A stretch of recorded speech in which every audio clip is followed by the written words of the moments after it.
Ish. And we're live. You can't say ish Well, I have during to a say countdown. I have to say ish because it's not exactly 5 seconds from the time I press the button. Do you know what happens if you ish during a Ish. during a NASA Ish. countdown? People die. Yeah. It's like 3, Listen, I lived 2 through the and a chaos. half.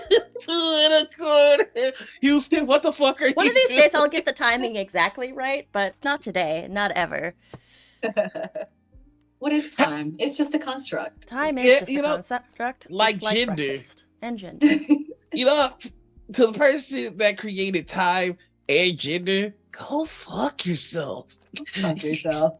Exactly. Those are my two least favorite things because I'm always late and like people look at me funny when I wear stuff that I want to wear. And that's all your fault, dude. Yeah. Whoever that guy was. So Yeah, you know it was a dude. It was just like, hey, let me create this thing that really fucks people's life up. good morning, everybody, and welcome to another episode of Morning Ritual. I'll steer this into the skid. My name is Nita. My pronouns are she, they, and I am one of your hosts. And down here, hey, that's you. No, I know. I'm not playing into your system. All right. I'm not just gonna be introduced all normal at the beginning of a show. I want to do my outro. I've been the one. I'm it. You know what? I might not even be your host anymore. I might just become somebody else. No, I'm kidding. Fuck you, hot dog, man. There it is. You can hear the voice of Just the KP in the voice. background because we have got a The house voices guest in the back. today. This is gonna be the most lit episode ever. Hi, everybody. I'm Noir. I forgot what I intro usually like What on the show. pronouns? Right. I'm Noir. I'm part of the They gang. They gang. Yeah. He's a heat gay guy. Nice. I wish I was part of that gang. No, but I'm part of the They gang, and we have a fantastic, wonderful. Like seriously, when I found out who our guest was this week, I was legit. You're one of my comfort YouTubers, and we have another one of my comfort YouTubers here in the chat. Pardon me, so I'm very excited. So we've got Angie. Angie, please introduce yourself to the people in a much better way than I did, please. Hi, I am Angie, your local comfort YouTuber. They, them pronouns, so they, them gang. It's so exciting to be here. I'm just, Anita reached out to me, asked me if I wanted to come in, and I was so surprised because I'm just like, I'm just a silly guy that yells into my phone every so often. And it's, I'm just excited to be here. I'm so excited to have you. Come on, it's awesome to have you on. Jeez. Yeah, I had to grab Watson What? because he was screaming in the hallway. Oh, baby. He loves to yell. I thought I heard my name. Me too. Watson and I like. So there's a lot that I want to talk to you about, but I think I would be remiss if I didn't start with a topic that I think you're very excited about. You're so excited about it that you've got me excited about it. And I know that we have a couple of fans here in chat. Tell me, on a scale of 1 to 10, how pumped are you for this One Piece live action show? I am like. I was like, I'm gonna agree to do this TTRPG morning show. Hell yeah, let's do it. And I'm like, at some point, someone's gonna bring up One Piece because I don't shut them up. I would say about an 8. I'm about an 8. This is an 8? Well, I have to give myself a buffer to like if I'm going to be disappointed because I mean it's a live action. It can go anyway, right? I think on a I'm a 10 on the production level of things. I'm super excited about everything that they did when it comes to the production, when it comes to the people that have worked in it, like behind the scenes stuff, everything that has happened leading up to it. That to me is a 10. and I'm going to watch it repeatedly, and be excited about it because of all the work that's been put into it. But collectively, I don't know what to expect. I don't know if the changes are going to be things that I like, based from the original. So I have to give myself a buffer. So I'm here like about an 8. So yes, I'm just a little silly at the head. I can get even wilder, honestly. I have to tell you, just after watching your content, I'm gonna confess I know nothing about One Piece, but I do really like the cast. Like, Yeah. I don't know anything about it, but like the cast feels nice and diverse. Yeah. I don't know what any of the characters are supposed to be in relation to their backgrounds, but fun TTRPG fact is that Emily Rudd, who is playing Nami, just recently played a D&D for the first time. And she had the game run by Josh, the governor. They did a one shot, and like he came into our space being like, "Hey Angie, I'm running a D&D one shot for this person. I think you know who they are." And I was like, "Are you?" I was going insane. Points for letting you know. Points taken away for not getting you at that table. I was like, damn. I mean, I think he was brought in by them and like their friends. Yeah. So it's like, okay. they were the only person that I like knew in that. But so it was just kind of like, damn, that's wild. But yeah, it's just, I think with a lot of people and like my content and the way that I've like talked about One Piece, I kind of gained a following based on TTRPG and Critical Role, and then there was a switch somewhere. But that's because and I've said this, and I will die on this hill. There is a Critical Role to One Piece pipeline. There really is. It's 2 massive medias of content with incredible world building. It really just comes down to that. That leads me to my next question. Like, the Critical Role fan base and the One Piece. Well, I don't know much about the One Piece fandom. I know that they're massive. I know that they're extraordinarily dedicated. I haven't heard any problematic stuff from them, as opposed to the Critters, which I have been on the end of their blade. I mean, the problematic stuff that you get with One Piece fans is the general problematic stuff that you get with any anime fan. Like, especially like people who don't really like care about accessibility or don't really care about minority people or groups. There is like this sort of like edgelord persona that comes with being into like anime, and like there's this sort of like group of people that one tries to not interact with because it really is just trolls on the internet.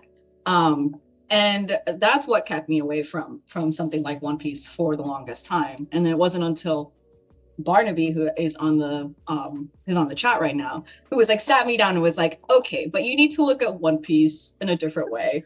Here you go. Here are all the things that makes One Piece amazing. And then I was like, wait a minute, this actually does sound really interesting. I'll give it a second try. And here we are. I have to tell you, now it you've got a sounds whole like podcast with your sibling. Oh yeah, I do. I have a whole podcast. I have to tell you, it sounds like One Piece fans have an MO, because I have dodged that sit down, we're going to do the One Piece conversation a few times from a few different people. I don't know how long I can keep juking them, but the question that I was going to ask is, well, which fandom do you find is harder to navigate with in terms of creating content? Critters or One Piece fans? Which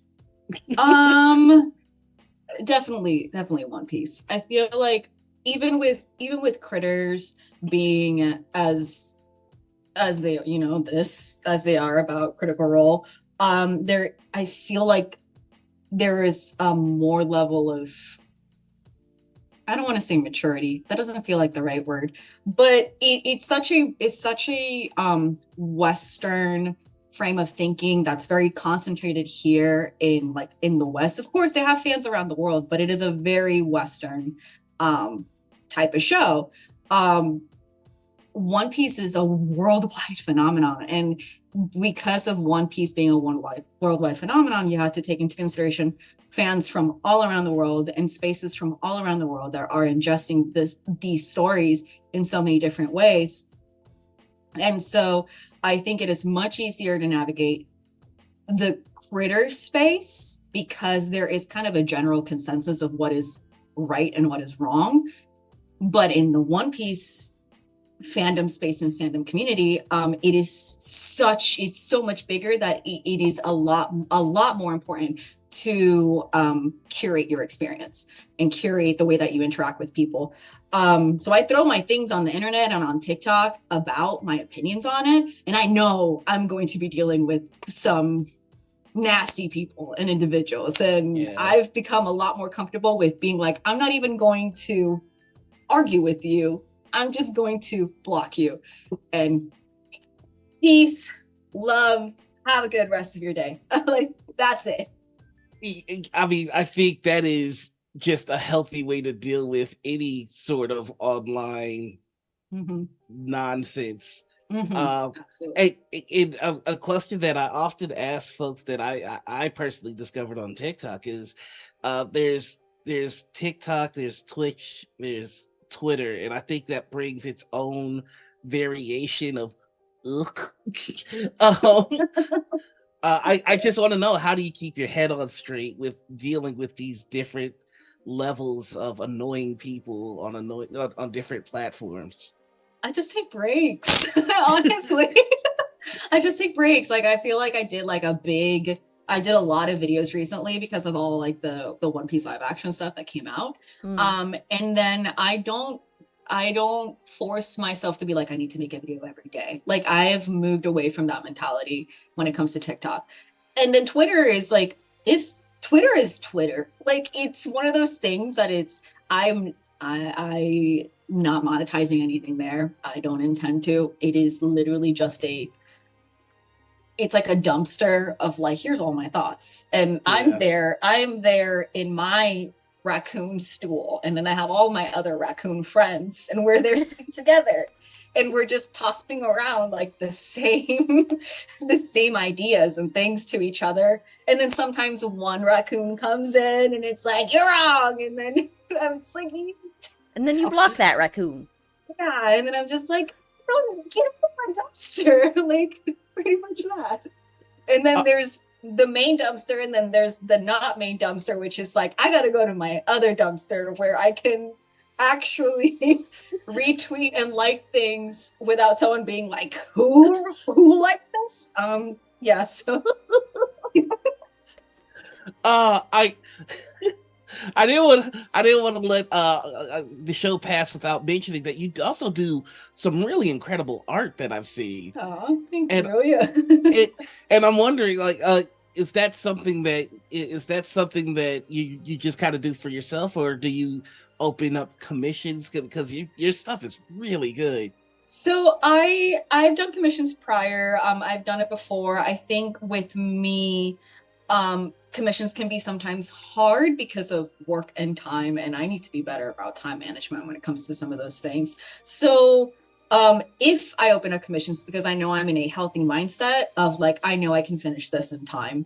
Because there's been times where I've had commissions go on for way longer than they should. And that is an accountability thing that I have to take care of for myself. And growing up in like art spaces, I've learned to be like, I am not in a mindset to take commissions. I cannot do that. I have to get in a better mind space to do so.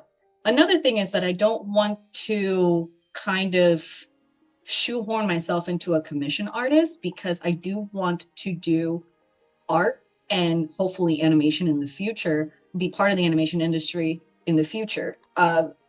That's one thing that I am unfortunately cannot put focus on right now, because I am, as a few people know, I'm in the military and currently conducting some training, and I can't juggle working on a portfolio and on animation work that takes time and mental effort, while also juggling what is being required of me from Uncle Sam.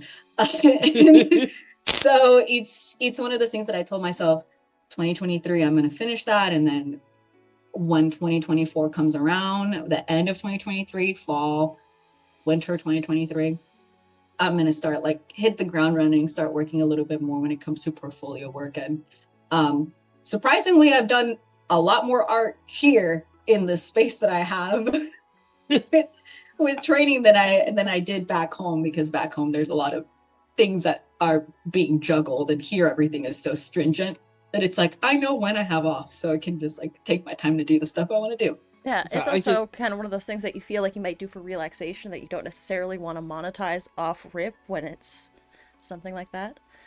Yeah. It's always And a hard thing to try and juggle. Yeah. I know I ultimately I want to do it for a paycheck, right? I think every artist and content creator has this sort of idea in their head, that it's like, at some point it would be really nice to get my flowers and my and my little coins and my little gold purse of like my little bag of gold coin, in regards to this, because I am putting a lot of effort and work into it. But in the time being there, I've grown to the point of feeling like I cannot compare myself to other people and where they are at in their journey. And rather than doing so, I have to make sure that I take time and work on it, and go for that goal. So yeah, that's I've been throwing my art here and there now. I'm trying to be a little bit better about it, because I will do things and then not show it to anybody. And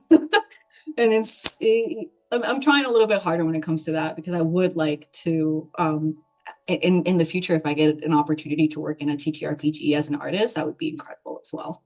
Yeah, I've seen content of yours where you've drawn your characters, which has been really cool. I've seen a couple where you've cosplayed your characters, and I think that brings me to my next question, which is, what projects are you on right now, and what projects do you intend to what projects do you have in the future that you can tell us about? Well, I am currently on Tales Archived, which is run by Alec, which some of you might know Alec. Incredible human being, incredible person. And we play every Sunday night at 6 p.m.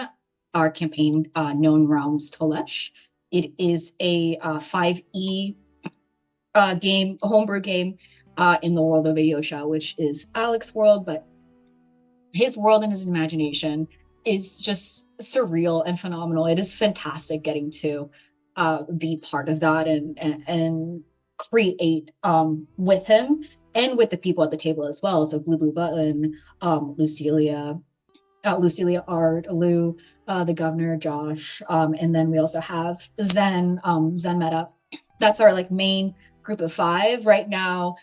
Josh and Zen are not at our table. So we are going to be continuing with just 3 people instead of the 5 that we started with, because they've taken a break, which is another really great thing about that group, is that we understand that life takes precedence, and if people need a break, you can take your break and then your seat is there. And it's been playing that game, Tolesh, has been the D&D, the high fantasy D&D campaign that I've always wanted to play. The way that we've been in it for about a year, and I'm still not fatigued about it. We're not playing this week because Alec, Button, and Lou are at a regional Burning Man.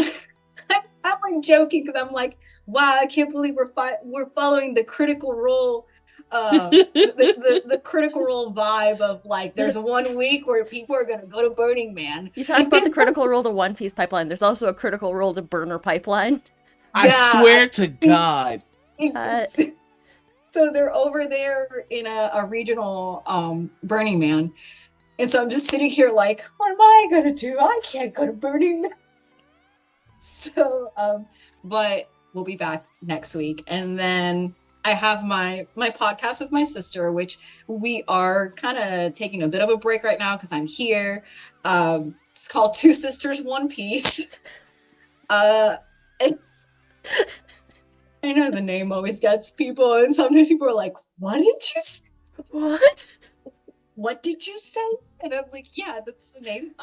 Where I lead my sister through a watch of One Piece, and I finally got her. She is in it. She is Oh. obsessed with it. She's like, "We gotta watch again." She's coming. I graduate. I graduate. Um, the the weekend after the premiere of the live action, and she's going to be driving up early so she can watch it with me, which is very sweet. And then so we've done that as a way of like trying to make a bridge between people who've know a lot about One Piece and watch One Piece and have been trying to get their friends to watch it, and people that don't and like don't know where to start or like don't know who to watch with. So we're like, hey, if you want to feel like you're watching with a group of people and discussing it together, listen to our podcast and listen to our thoughts and see if you want to continue watching One Piece. But she's in it. She loves it. And the then, trap has sprung. the trap has sprung, yes. And then, of course, I get to play some smaller campaigns, like personal, private campaigns that I'm very, very fond of. That it's I'll talk about it here a little bit because it's kind of like this incredible world, this multiverse of creative minds coming together that Barnaby actually has sort of been the founder and creator of it, but it's kind of like this thing where we call it Alles, started from like a their own world setting that they created, and there's like 5 ongoing campaigns in this world right now, and there's like 6 or 7 other ones that have been completed, like one shots and mini campaigns and a longer campaign. And the one that I finished earlier this year was a One Piece inspired one where we were all pirates, and a lot of the stuff followed very like One Piece style elements.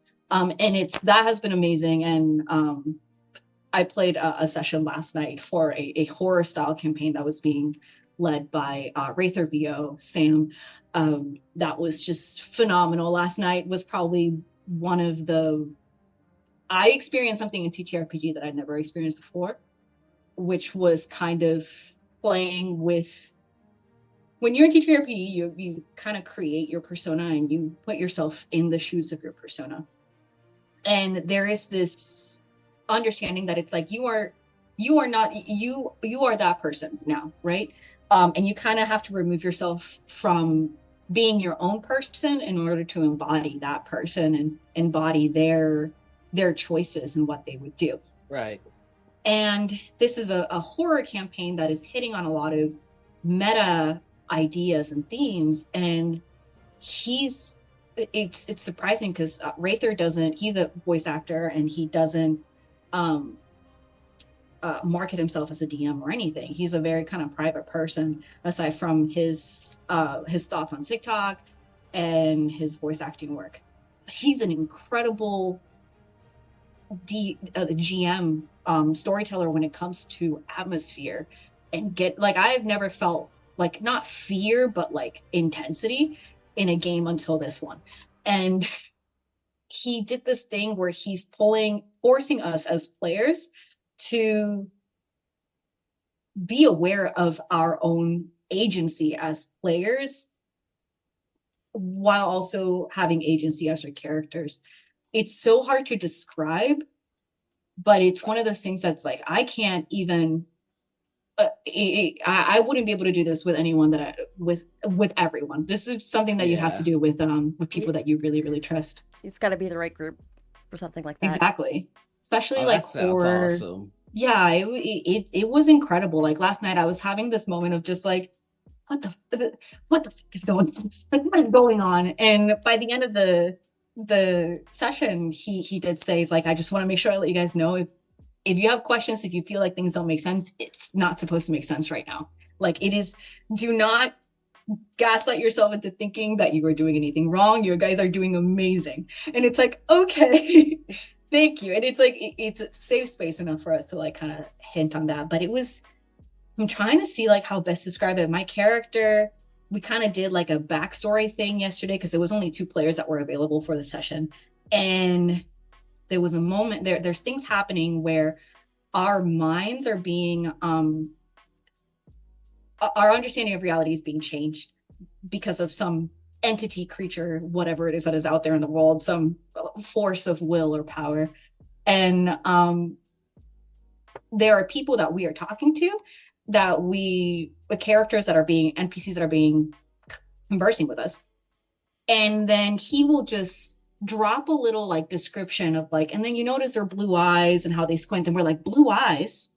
They didn't have blue eyes before. What do you mean? And then I'm like, what is this person? You know, we've been talking to this person for 5 minutes, and I'm like, what does this person look like? And they're like, oh, they look the way that they've always looked to you.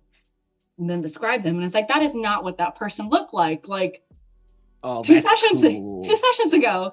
And it's like, but that is exactly what they look to you. That's one of those ones where you have to like keep meticulous notes and keep track of the changes.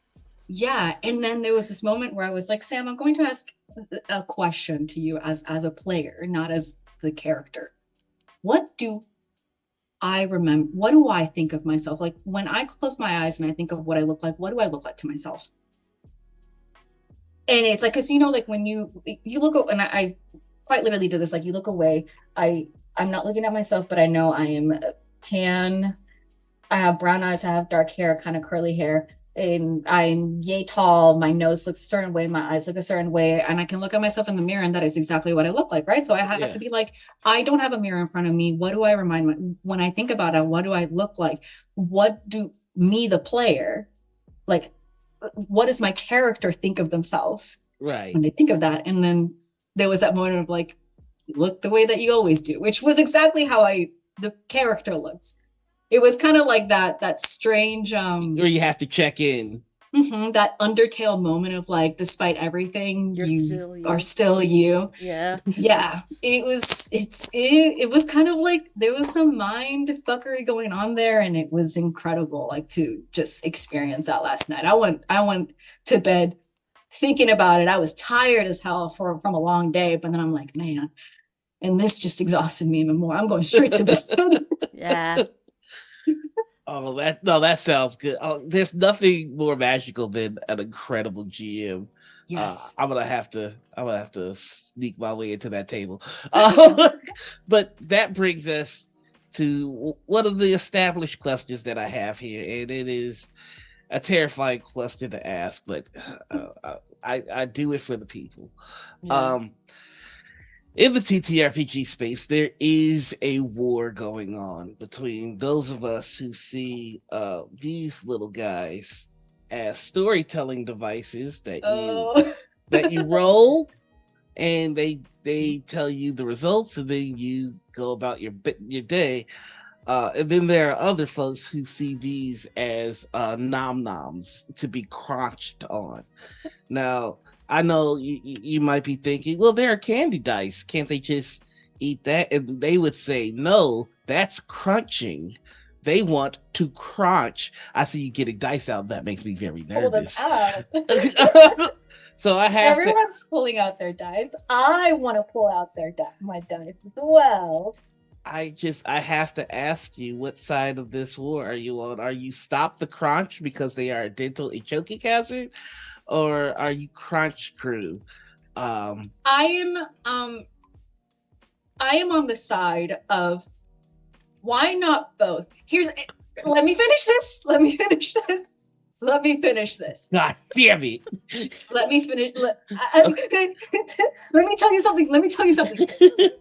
I am surprised that no one in the TTRPG sphere has attempted, or if they have, I don't know about it, has attempted to create a line of edible dice. Like there is people, and I probably candy makers, like bakers, stuff like that. I'm surprised that no one has tried to do this. There is this, I don't know what it's called, but it's this this company that makes these like candy, like mochi, like crystal mochi. I see it on Instagram all the time. Every time I see it, I'm like, I want to bite that. It just looks like a little crystal with like crunchy mochi. And I'm like, that would be perfect for like dice candy. why not both? Why can't we have candy shaped like these beautiful little gorgeous pieces of material? But there are actually But a couple companies that do isomalt dice and dice that amazing. are made of sugar as well. There's a company in Germany that does them. Got it. I need But that link. they aren't very actively promoted on in like the wider spaces. Yeah. So I'm But just like I'm And they call that crunching, though. This is about crunching. it's about the crunch. the forbidden The forbidden crunch, Well, here's the illicit chew. someone said forbidden it. crunch. Someone said it. I think it was in Golden Gorgon's thread. Where Why look delicious? why look delicious? Someone said it like, hey, we are all dice towers. No, no. I can't take credit for that. I saw it in one of Golden Gorgon's threads. Someone mentioned that. It's the reality of it. Yeah, I go ahead and try and crush that bad boy. Oh no! Why did I invite this into my life? Up in there. Yeah, there are even more dice in there. Incredible. It's like a pinata. So Just break it.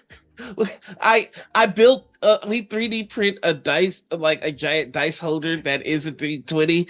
The first one we printed wasn't big enough for all the dice we had. Oh my god. Oh, thank you, AJ. So here are all the different groups in the war. Okay. There's Stop the Crunch, which are the protagonists, the good guys. Uh-huh.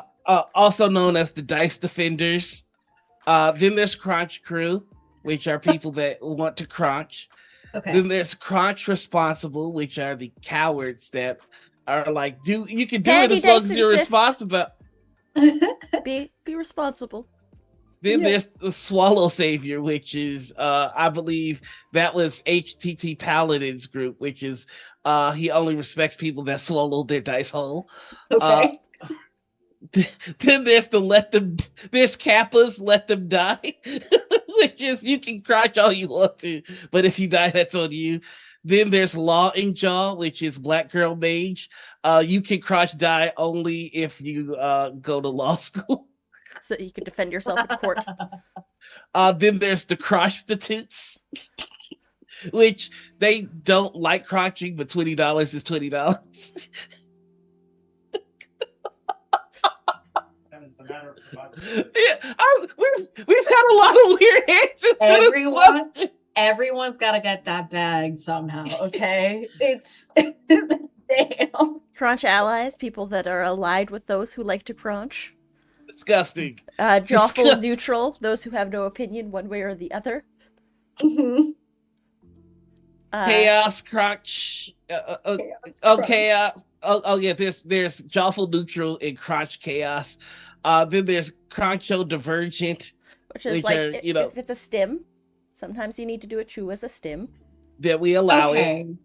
Okay.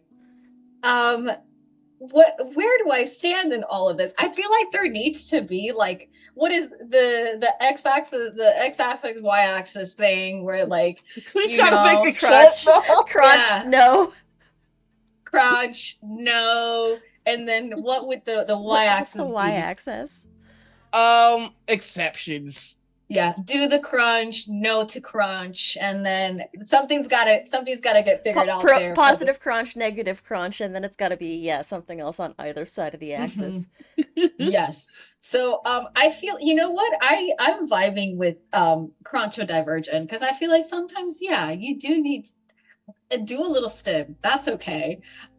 Sometimes without really noticing, I will pop one of these in my mouth and I'm like, what am I doing? Like but I don't know. I feel like everyone should be allied to Cruncho Divergent. And then, of course, there is emissaries of the story, who are a cult formed last week of people that believe that the dice one day will crunch us all. We won't crotch the dice. We will be crotched by the dice. I mean, if Noir continues making bigger and bigger and bigger dice-shaped dice holders, at some point, yes, that will be true. They will take over. Oh no. I am vibing with Lexi's law. I'm vibing with that. I'm like, you know what? I will go to law school, and I will, I will defend myself as to why I should be allowed to crunch, or others allowed to crunch. Okay, like I will go to bat for people. That's so much for like Barnaby. I also hate these names. Listen, when I started asking this question, it was very simple. Do you crotch? Or do you not crotch? These names all came from people going, but wait. What if there was a secret third, fourth, or fifth thing? And it's grown out of hand. And Sphinx has proposed that the y-axis is let them die or let them live. Die, let them live. Incredible. God. And that's true, because I feel like if you do let them live and like yes crunch, that's where the candy dice can go. Yes. Right? Yeah. There's merit. There is merit and a thought process that needs to go into this. Then there's like a weird z-axis where the crunched are the adversaries of the story. Yeah, absolutely. Where it's like, break it all apart because it doesn't matter. We're all going to die by the crunch. They're going to AJ's making a chart for us. Incredible. Oh my god. And Volunteers Workshop say I'm gonna craft a dice tower out of wood that looks like a toilet now. Wait, why is that? Toilets are just dice trays at the end of the day. Is it IBS or sneak attack damage? God damn it, Cordo. I hate this question. It brings out the worst in people. Why? Is there imaginary crotch for crotch calculus? The limit does not exist. What is the limit of crunch? Oh god. Well, that's gonna bring us to our next question. Oh, I don't feel like you get the punishment question because I mean you're kind of a crotcher, but not really a crotcher. I'm gonna give you the nice question first. Okay. Which is you are the God Emperor of the TTRPG space. What? Any 3 things you want to have happen, you snap your fingers, and Thanos style, it occurs. You can do anything from like snapping your fingers and an entire company goes away and all their assets go to something else. You can establish mandatory safety tools for games and set the punishment for them not being used. You can do anything. Oh wow. This is a lot. Yeah, it is. Man, I really gotta think. That meme. Wow, I really gotta think about this. I was just stare out the window for. Okay.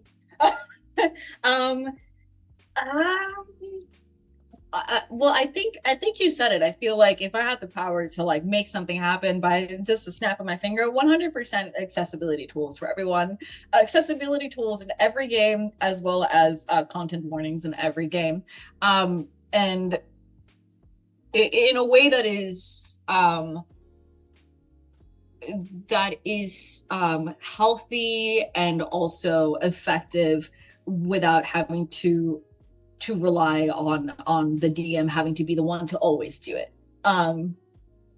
So it's because that's something that happens in my game is like every time something's about to happen, Alec always is the one that's on the chat, like writing the content warning. So he has to juggle the game that is happening and then also like, wait a minute, I gotta go do this too. So content warnings and accessibility tools for sure. I guess that would be my number one. Number two. Can I ask what the penalty is if anybody gets caught not using those tools? Not using it? Penalty? Yeah, penalty game.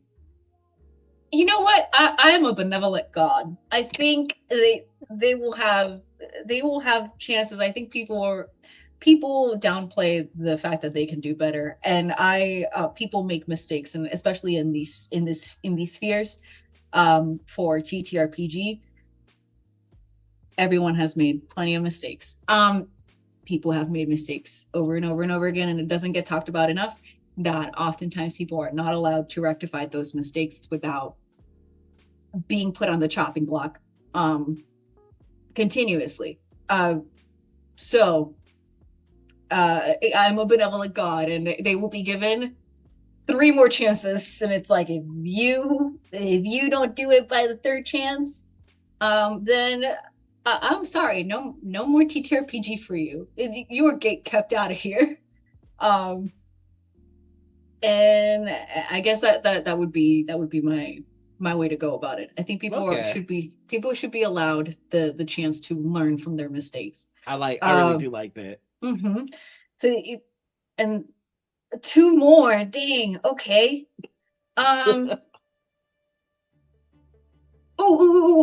This one.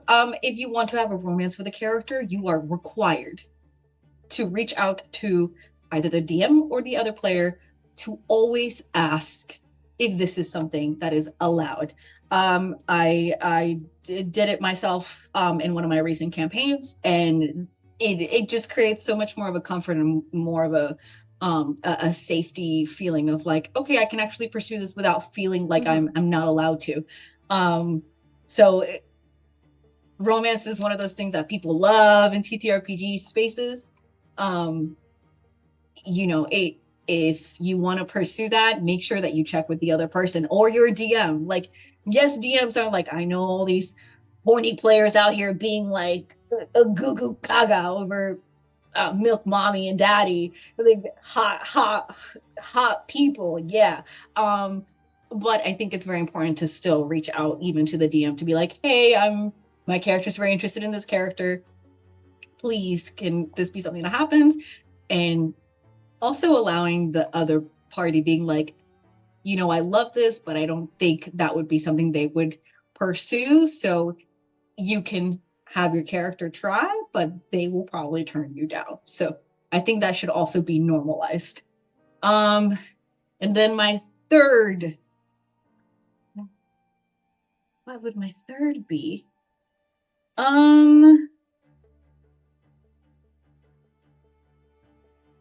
While you're thinking of that, I do want to just call attention to something that I think would be helpful in terms of helping players establish relationships, because I think a lot of folks just like watch actual plays and like, I want to do that, and don't see the work that goes behind the scenes of making that consensual and established.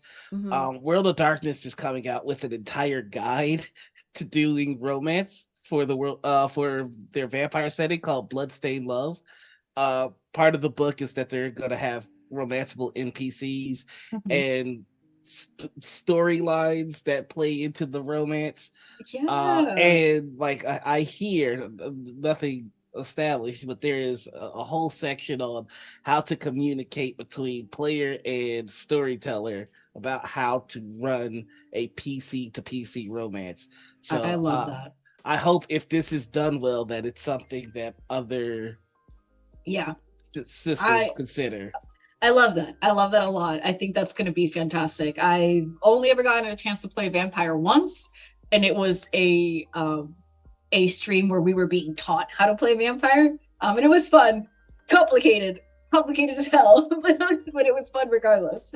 My third one, and this goes out. This would be for anyone who is in production or anything that's related to actual plays, streams, one shots. No less than a month of planning, maybe even 2 months of planning for whatever it is that you want to do. I'm a firm believer that if you come to me and you're like, hey, we want you to be part of this, like, are you interested? I'm like, sure, what's your timeline? If I get told we're going to start in the next 2 weeks, peace, love, good luck with that. I personally, that is a big no-no for me. I am someone that is just like, please take time to plan what you are doing and don't just like throw someone in there. Especially like doing no session zeros. Do session zeros in private. Like don't do. Make sure that the people at your table get to know each other and interact with each other before you throw them into a stream. Even if it's just a one shot. Like I know it would be so much better for everyone's comfort and for people at a table to get to know who they're going to be playing with. Yeah. Because there's a good chance that if they don't do a session zero, you just get thrown in there. You will meet these people, you will get to play with them for a session one where that you have already committed to, and there's a good chance that you might not vibe with them. And then you are stuck there. I don't want to say stuck because you are committed to that until it ends or until you can appropriately speak to the person who's running and be like, I don't think this is for me. It would be so much safer to be able to do that in private first before you go ahead and go live on something. I think that's the biggest thing for me. Like, take time to plan accordingly, like no less than a month in advance to being like, hey, we want to do this. You want to be part of it? Sure. Give me 30 days to prepare, right?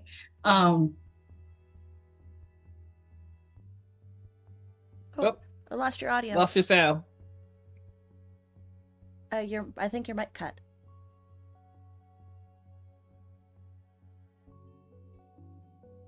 I was just watching the folks in the chat start linking up and getting together to make a game. We've got your audio on the Google Meet, but not on Zoom. Ooh. Oh wait, you're Oh, back. there, You're back. we're back. And Wait. so you're back.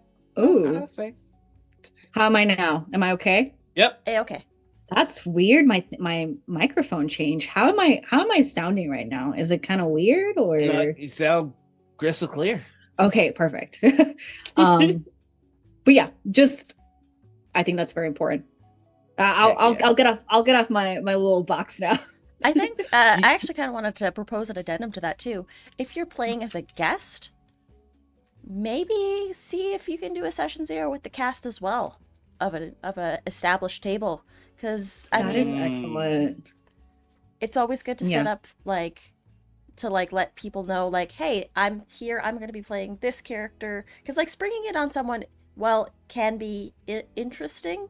It also like sometimes maybe you need to break like that little bit of surprise and illusion just to be like, hey, I'm coming in, I'm really excited to play with y'all, like just to see if like it vibes. Yeah, no, that's an excellent point. That's also something that I didn't think about. Love that. Yeah, I know a lot of these other shows like your Critical Roles and your Dimension 20s, they do their chemistry test, and I used to think that was like, I'll be real, I thought it was corny at first, but the more that I've played actual plays, the more I'm like, oh no, that makes sense, because like like if there's not good chemistry, it's very obvious to tell. Yes. And I don't think it makes anybody comfortable. I don't think it makes the people at the table comfortable, the GM comfortable, or the people watching. So yeah, yes. I fully support chemistry tests now. Yeah. Some motherfuckers just don't gel. I haven't even heard about chemistry tests, but that makes so much sense. It's one of those things, like even outside of a session zero, like, you know, like getting to like talk to people and getting to know them, like you can be like, especially in these spaces and social media, you can be mutuals with someone for so long, but like if you're not vibing with them while like on a space like this, like, you know, like we're here on camera, it is so much different than what you do on just a text-based like message thread. Yeah. Right. Yeah. There was this, I saw this little post on Twitter the other day. It's like, my biggest fear is like meeting my online friends and like us just not clicking. And it's like, well, dude, like you don't have to meet them in person for you to meet them. Like you can get in chats like this. The only way that I have become friends in a way with the people that I'm surrounded with right now has been through this through Zoom because of course, a pandemic and distance. Like there is nothing in this day and age stopping us from meeting people, even if it's not like a contact to contact thing. You know, we were talking about it before we started, like with Anita, like you guys have KP in the home right now, right? Yeah. And that feeling of like you're just that person that's in my phone and you're here in real life, like I'm touching you, I'm seeing you, like we're interacting, like it's not a camera to camera thing. That is the best feeling in the world. And of course not everyone gets to experience that, but you still have the abilities and tools to get to know each other, like especially like in a camera to camera setting. Absolutely. Like this little gremlin was in Canada when we first met. Now I trapped him here in Chicago. I've been I stolen. I believe you've got one wish left as God Emperor of the Did- TTRPG space. Do okay, I thought I got all of them. Oh no, wait, hold on. Accessibility, Romancing, romancing. Okay, no, and you safety got tools. romance consent, and then accessibility and safety tools, romance consent, and proper planning session zeros. Okay. There's like In that case, this is the second question, which kind of is like the same question but a little different. Now you have the power to take one franchise, one IP, Oh God. and it's immediately destroyed, and everything that they've created, the size of it, you could give to something else. So if you wanted to, you could go, hey, Harry Potter, boom, it's gone, and like you give it to like, I don't know, like fucking Avatar, The Last Airbender. Yeah. And now they have like 7 movies and billions of dollars and a place in Disneyland. Like it's just like that. What would I is it just one franchise specifically, or can it be like a general sort of or a fandom thing? Or a fandom? Oh God. Oh my God. Oh my God. This is really hard.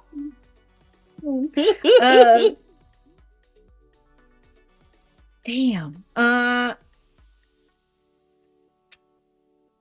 If I could take everything that Game of Thrones got and give it to Black Sails in a heartbeat. Black Sails so good. Is so incredible. It's such an incredible show, and I don't think it got the attention and love that it should have gotten. And I mean, I feel like Game of Thrones is still necessary in the space of making fantasy.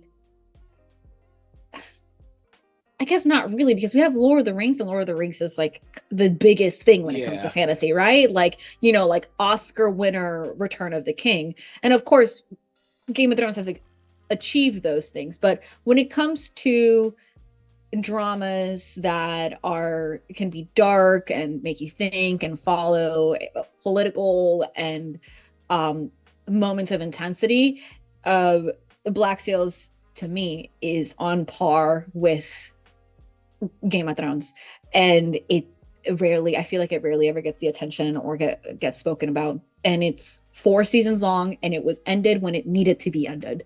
The creators were like, this is where we want to end it. We're not going to continue it or add more to the story, or change the story in a way that is just going to fatigue the viewers. It's a beautiful show. It's a hard watch at the beginning, because there is a essay scene very early in the first season where I always tell people about it. I'm like, if you're interested in watching Black Sails, in like the second episode, there is a very difficult essay scene. Be aware of that. But the way that the show builds and the twists and turns of the show in a property that is well known by people, you know, Treasure Island, is incredible, and I feel like it deserves the love and attention that Game of Thrones got, and it Yeah, didn't. I like that. Hmm. Anita, you got one for us this week? Ooh. I mean, the obvious one is just axe Harry Potter and then give it to something that's more deserving. But like, what is it? Rick Riordan's Oh, the Greek the Percy Jackson? Percy Jackson. Yeah. Yeah, it's already popular, but like all of the stuff that Harry Potter got, give it to Percy Jackson. Ooh, Barnaby suggested Earthsea. Yeah, some Ursula K. Le Guin. I have rethought this, and I think I got it. I think I figured out the best one. It hurts me a little, but here it is. I am taking all of the assets of the NFL. Oh no. I want y'all Are to you know sure, baby? I want you to know, as a Bears fan, how much this hurts me. Go on. And I am giving it to actual plays. I was thinking for a second you were gonna give it to Murder Ball. I mean, yeah, like Murder Ball and Roller Derby, dude. You know what? Okay, I'm going to. No, here's the right answer. I'm taking all the assets of the Olympics and giving it to the Paralympics. That's good. You know, if because I feel like NFL and giving it to like Murder Ball and Roller Derby, like all of that hype, yes, that's very good. All of the hype around video, like e-games and video game tournaments and all that, and giving it to actual plays, that would also, I feel like, even the fields. Let's just Because like get rid of League of Legends and just and then it's fun actual plays with the League of Legends money. What's it? Yeah. Just... No, I'm laughing because Barnaby goes, "Oh, that makes sense. You being a Bears fan." I'm like, "Yeah, I'm a glutton for punishment because I'm used to it." Incredible. I hurt so much every season. I never understood like NFL hype until I moved to a city where like the NFL is like their football team is the thing, because I live in Jacksonville, Florida. So like, God, the Jaguars. So that's like when it's game day, the entire city is just like decked in teal, and I'm like, I don't what this really is how it is. So like, could you imagine like your actual plays going live and there's there are people wearing your character on their shirts like, let's get it this episode. I mean, like, I feel like that's what Critical Role has a little bit of, right? It's like, just share the wealth, please. But I mean, like, it is like down to like stadium. What is it? They're doing their London show in like a stadium, in like Wembley. It's like Wembley Stadium. What? Like, that's crazy. And like like theaters around the country for like their third campaign premiere. Like I went to the third campaign premieres and like the AMC theater like thing that they did, and I met people from TikTok that I'd never met before. I was like, you're in Barnaby actually brings up a good point. AP don't need that much power. People get what they have now and don't know how to act. I am going to make some stipulations to get the power of the NFL sauce that I have bestowed on actual plays. One, if your cast is majority white, you do not get access to this sauce. That's number one. Mm-hmm. Number two is if there have been any flagrant fouls in somebody's history, like they have done a oops racism, or they have done a oops sexism, or oops transphobia, or any of that stuff, you're out of here, kid. We're pulling your number. Get on the bench. honestly, I kind of want it to work like an NFL system, which is like Brackets. like all the APs, like it's like the what is it, the Super Bowl is coming and everyone has to go. It's like just battle royales against each other, and then it's like then the ultimate fight, like oh no, I know this doesn't exist now. Like, I'm saying in my fantasy world, this is what I'm creating, which is like I want a ref to exist, and like just like was that you hitting another character without getting consent? Flag, like get him out of here. someone make a D&D ref Twitter account right now. Flag on the play. The Safety TTRPG tools not ref. engaged. Yeah, TTRPG ref. Hi, I am so and so, and I'm the TTRPG ref. And today we're going to discuss the foul and transgressions of whatever AP. Did you make an unnecessary comment on the SAG writers striking? You're out of here, buddy. Yeah. Pull him out. Incredible. Flagrant out of pocketness. Flagrant out of pocketness, yes. That is 5 episodes restricting from the record.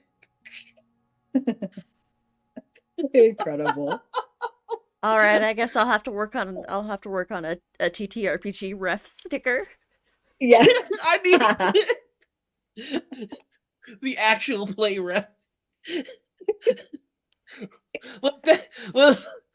Was that a racist microaggression? Yeah. You know, A red card.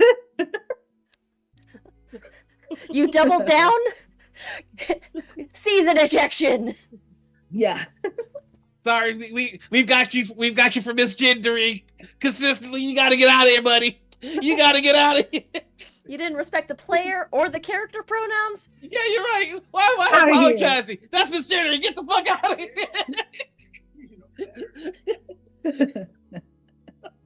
Put him in the penalty box. All right, sorry. I'm really enjoying this character.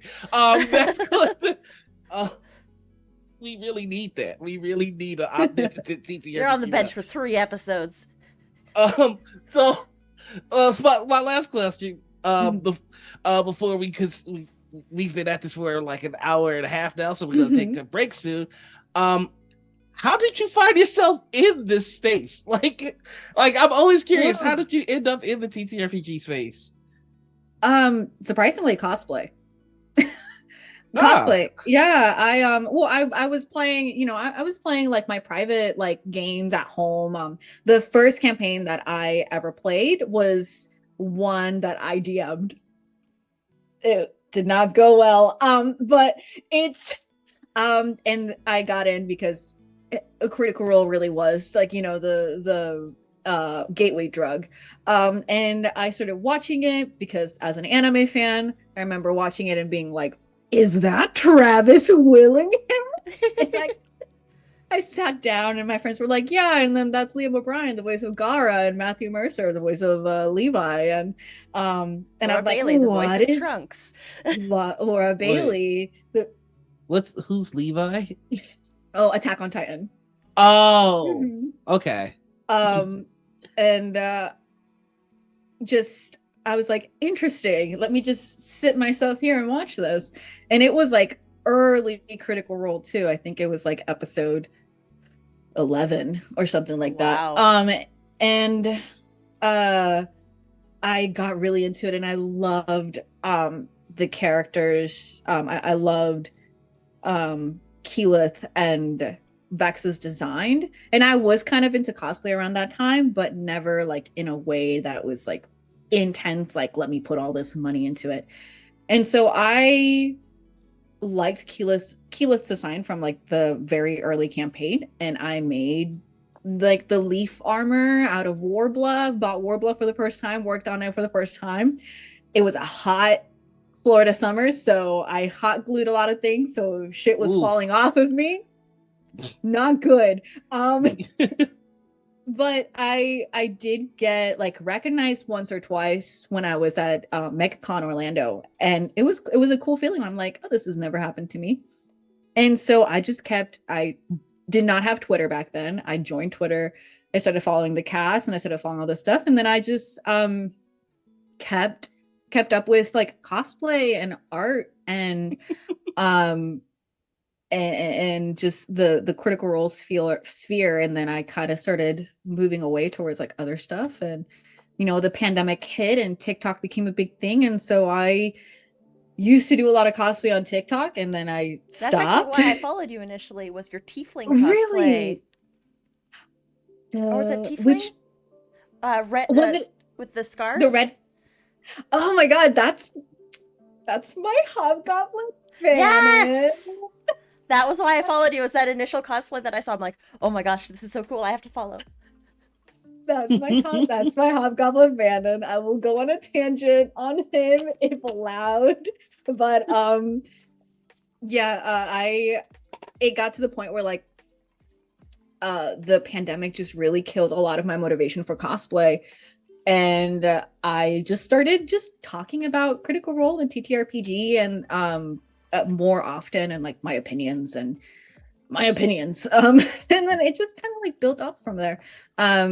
And I've become more comfortable in giving other properties a try. I honestly, as I count myself a critter, but I don't really watch Critical Role anymore. I've been most of what I do for when it comes to Critical Role is just watch the animated show. Because it's such an easy like source of like, this is hitting what I loved about Critical Role early on, which is like Vox Machina with not such a big what is the word, with not such a big commitment, right? Right. Because the second season I think was phenomenal. The second season I rewatch several times over. I loved it for the animated show. But I've tried so many other things now, and now I do count myself not so much. I feel like before I was like, I'm a D&D like TikTok creator, Twitter person. Now I really do find myself as being like, I feel as I am a TTRPG creator and overall enjoyer.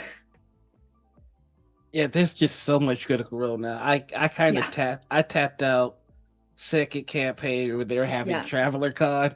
I was like, okay, I can't do this anymore.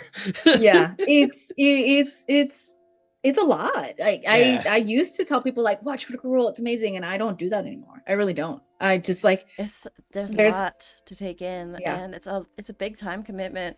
It's like 4 hours every Thursday, and if you miss it, then it adds up, and it's so it's though I feel like a lot of people use that exact same excuse to like avoid getting into One Piece or other long form anime. One Piece is a monster on its own, but it's really funny because it's surprisingly easy to get into once you do, because it really is, when you think about it, 22 minutes of an episode, and if you watch it in English, here's the thing, as an anime watcher, and I'm gonna put this down here, people are always like subs versus dubs, and I'm like, stop being ableist. Like, there's some people that cannot do subs, point blank, period. Some people cannot do subs. I have plenty of friends who have to wait for the One Piece dubs because they really can't be watching what is happening and reading what the conversations are. My attention wavers too much for subtitles anymore. And it's just like, it's different if it's like subtitles for something that isn't the same language that you understand, but like that is, to me, that conversation I think is incredibly ableist, the whole subs versus dubs thing. Like, and people are like, well, it just doesn't sound right in English, and it's like, you think that in Japanese, like, you really think that they're acting incredible, amazing, and that the way that they're sounding is also not cringy? Please. Like, I'm pretty sure that whatever they're saying is also cringe as hell. It's just that because it's not the language that you understand, but Yeah, I feel like, I never considered. Yeah, you're absolutely right. That is a very ableist did I just open your art. mind, Yeah, Nor? yeah. I mean, I'm not gonna lie. I was guilty of the whole sub versus dub. Like, I mean, just it's because it was a. I'm acknowledging it's problematic, but back Yeah. in the day, it was a fun argument to have. But it's just Yes. like, no, you're absolutely right. There's some people It's that the choice is kind of, yeah, you're absolutely right. you don't think about it when you're younger, like Yeah. and that's totally fair. Like you don't think about it when you're younger at that point. It's like, yeah, it's a silly thing that people are like you're arguing with your friends about. That's But how it I watch ultimately My Hero Academia. We watched the dub. I'm cool with it. ¿Por qué no los dos? Porque no, that's true. Porque no los dos, and that's a yeah, absolutely. Like it's there for you. Like it's like when the One Piece live action comes out, I'm going to be watching it in English, in Spanish, and in Japanese.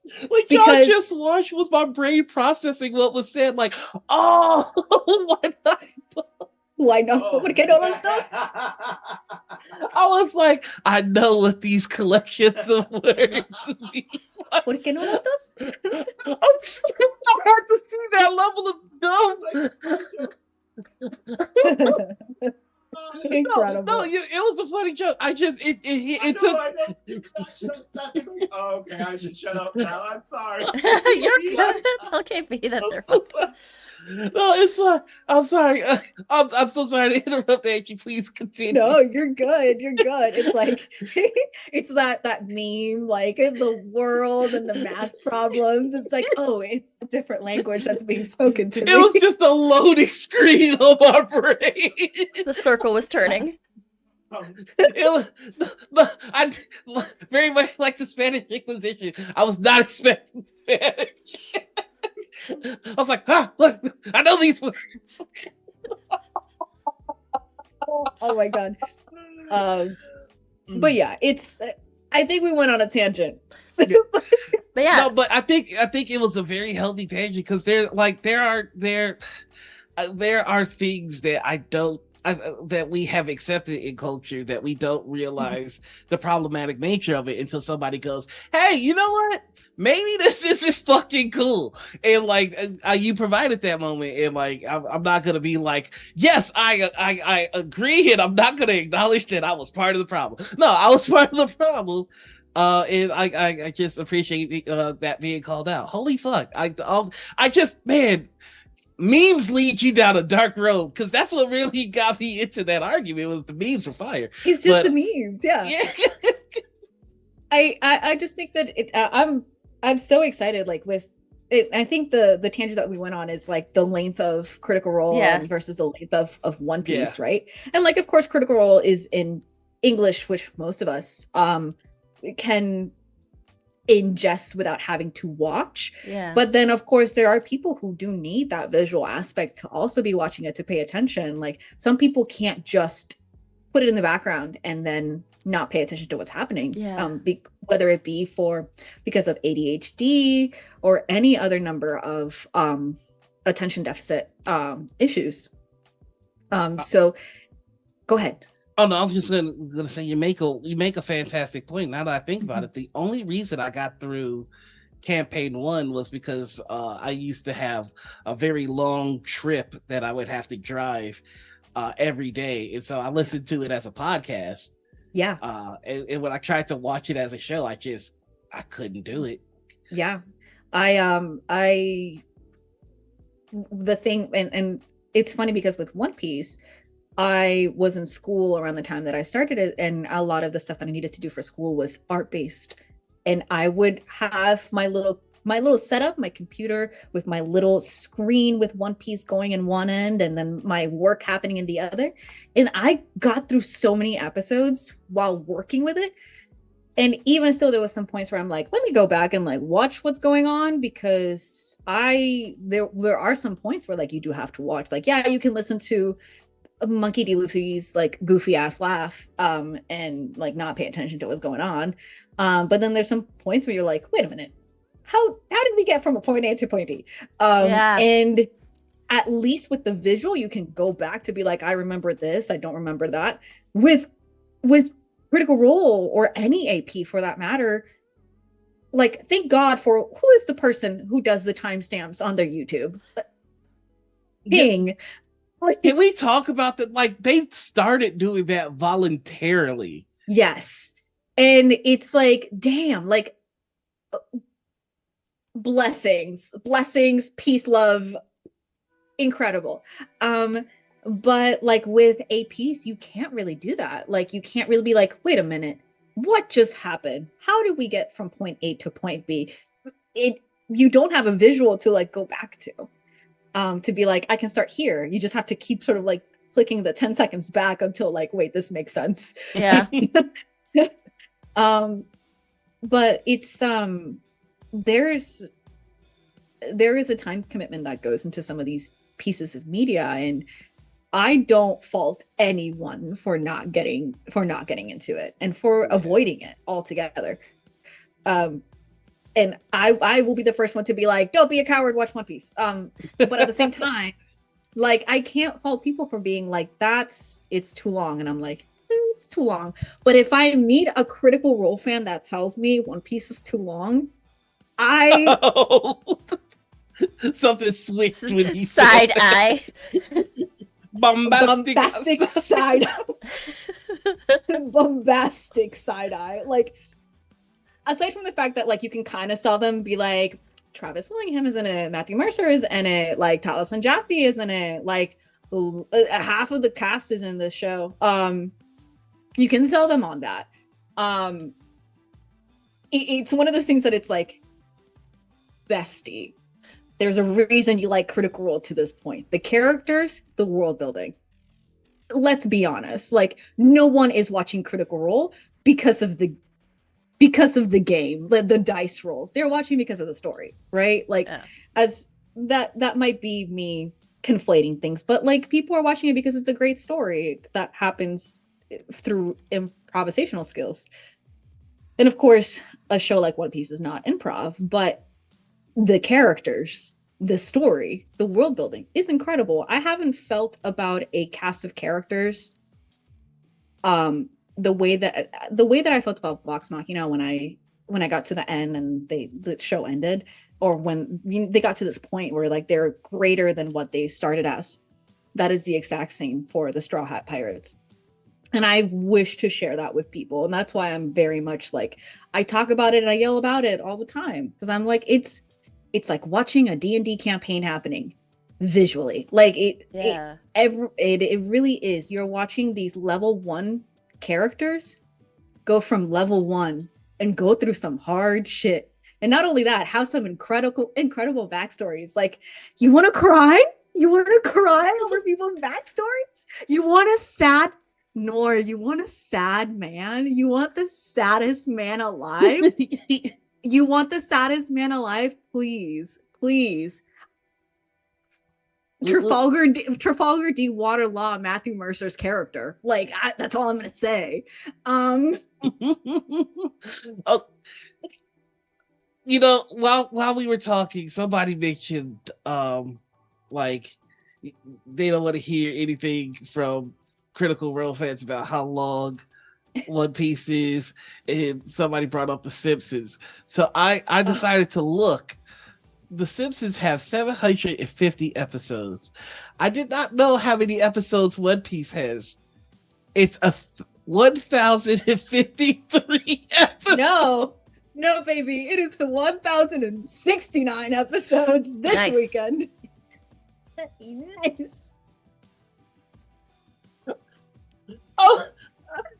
I didn't know it was that much. And then you get to the end and you're like, it's not enough. Like, it really is.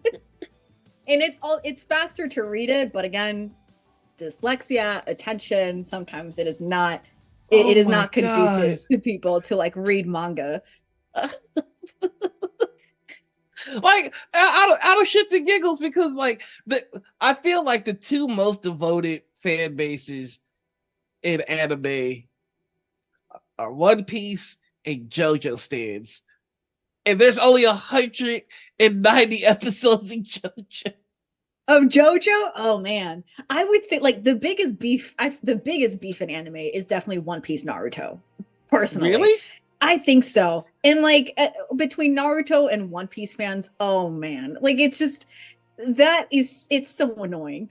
People are always like Naruto's better, no One Piece is better, Yeah. blah, blah, blah, this and that. And then Dragon Ball Z fans have beef with everybody. Like I was just about to say they're the most annoying fan base. with everybody. They have beef with Yeah, everybody. I mean, I know I'm one of them, but I like that's Dragon Ball Z fans exist only to fight on the internet because we're too weak to fight in person.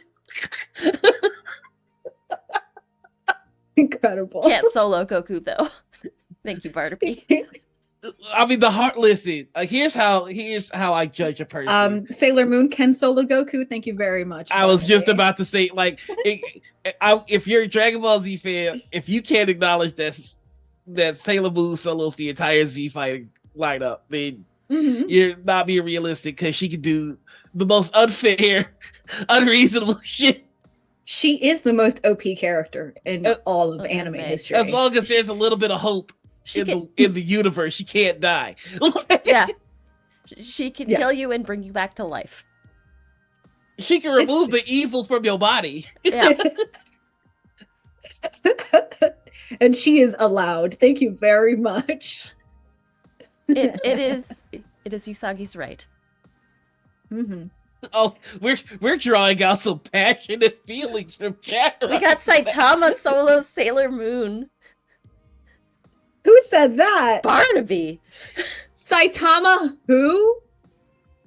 You can tell grandma down the street. Do you know who Saitama is? She's gonna tell you no. Do you know who Sailor Moon is? She's gonna tell you yes. Okay. We're getting into power scaling. I didn't think we would end up in power scaling today. Here's why Sailor Moon can't take Saitama. No, can't. Sailor Moon can take anything. You take that back. Can she take Saitama? She can take anything. It's one punch, man. He ends everything in one punch. He won't even get the punch in. No. He's one punch man if he can get a punch in. Where's the punch? I refuse to have Noir. this Yeah. Sailor Moon is fucking Saitama OG. can't- You take that goddamn words back. Yeah. Saitama can't even beat I'm gonna Gojo wreck you. Satoru. Like Saitama can't even beat Gojo Satoru. Cannot get a punch in. Come on. Honestly, I'm just being an annoying one punch man. No, seriously, Sailor Moon is the most broken character in all of fiction. Like she as if you have evil in your body, you lose immediately. Barnaby's like 1v1 me in the streets, Angie. Okay. Oh my God. We brought out the toxicity in Barnaby. The show must be stopped. So I'm going to reveal this about Barnaby and I's friendship, which is friendship. I already beat you. I gave you that for free. It was your wedding. Also, congratulations, Barnaby, on the wedding. The pictures that you share are just gorgeous. So Yeah, just congratulations all the way around. But Barnaby and I's friendship started because Barnaby hate followed me. I'm putting them on blast. Wow. I said some out of pocket opinions about Essek Dalis. Oh. And then they're like, who is this motherfucker? Let me follow them so I can make sure and see what fucking dumb shit they'll say. And I still hate follow you. It never stopped. The friendship was a root. Barnaby is the Zoro to my Sanji, quite literally. I am a little freak, and Barnaby is just trying to keep going and surviving and becoming the greatest swordsman in the world. And I'm out here simping. Getting you hooked to One Piece was an act of vengeance. Pretty much. Oh no, that's like I love hearing how folks get together on the internet. so silly. Oh. They were like, I'm gonna hate follow this person, and then like 3 months later, like, hey, do you want to play in this house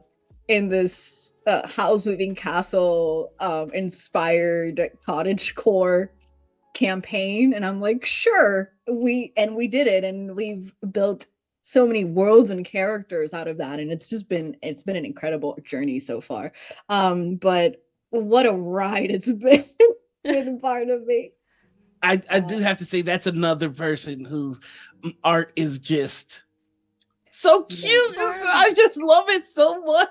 So true. So true. Barnaby has a type of art that is so unique and theirs, and it's incredible how you can see a piece of art and be like, that's Barnaby. It's such a rare thing to find in art spaces nowadays.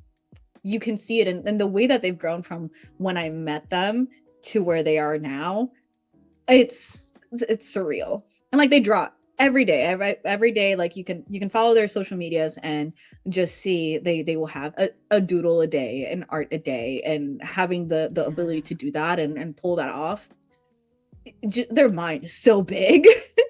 This is so incredible. Honestly, I adore them. Heck yeah. Mm-hmm. That brings us to another established first round question that I almost forgot, which is, you get to play with any 5 people that are alive right now. You get to choose who's the GM and what system you're playing. Who you picking? Who's your 5? You don't count towards the 5, by the way. Oh my god. Okay. Barnaby, stop. Hate you not be loved. No, you're stuck with me. Oh man. 5 people? Yeah. Yep. Okay. Lou Wilson. Hands down, number 1. I love.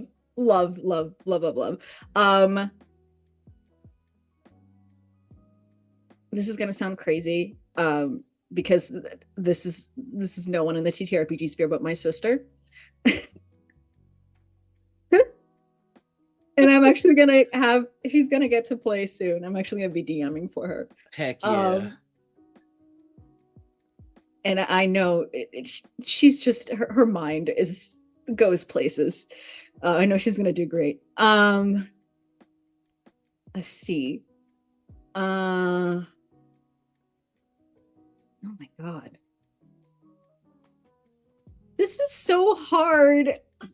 That's why this is the punishment question. That's why I almost forgot to give it to you, but I was like, nah, I remembered. To have Lou Wilson, my sister. This is like my dream table. My sister.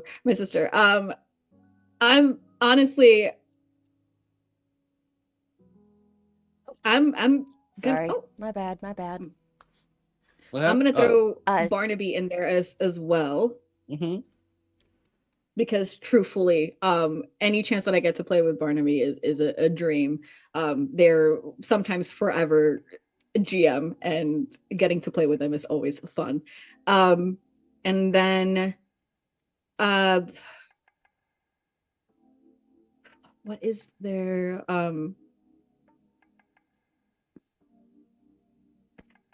For GM, I would say for GM, and this is someone that I've been following for a while, and I really love their content. But Connie, GM. Oh, from Transplaner? Yes. Oh my god. I feel like if I could play at one of their tables, that would be really fun. And then my last 2.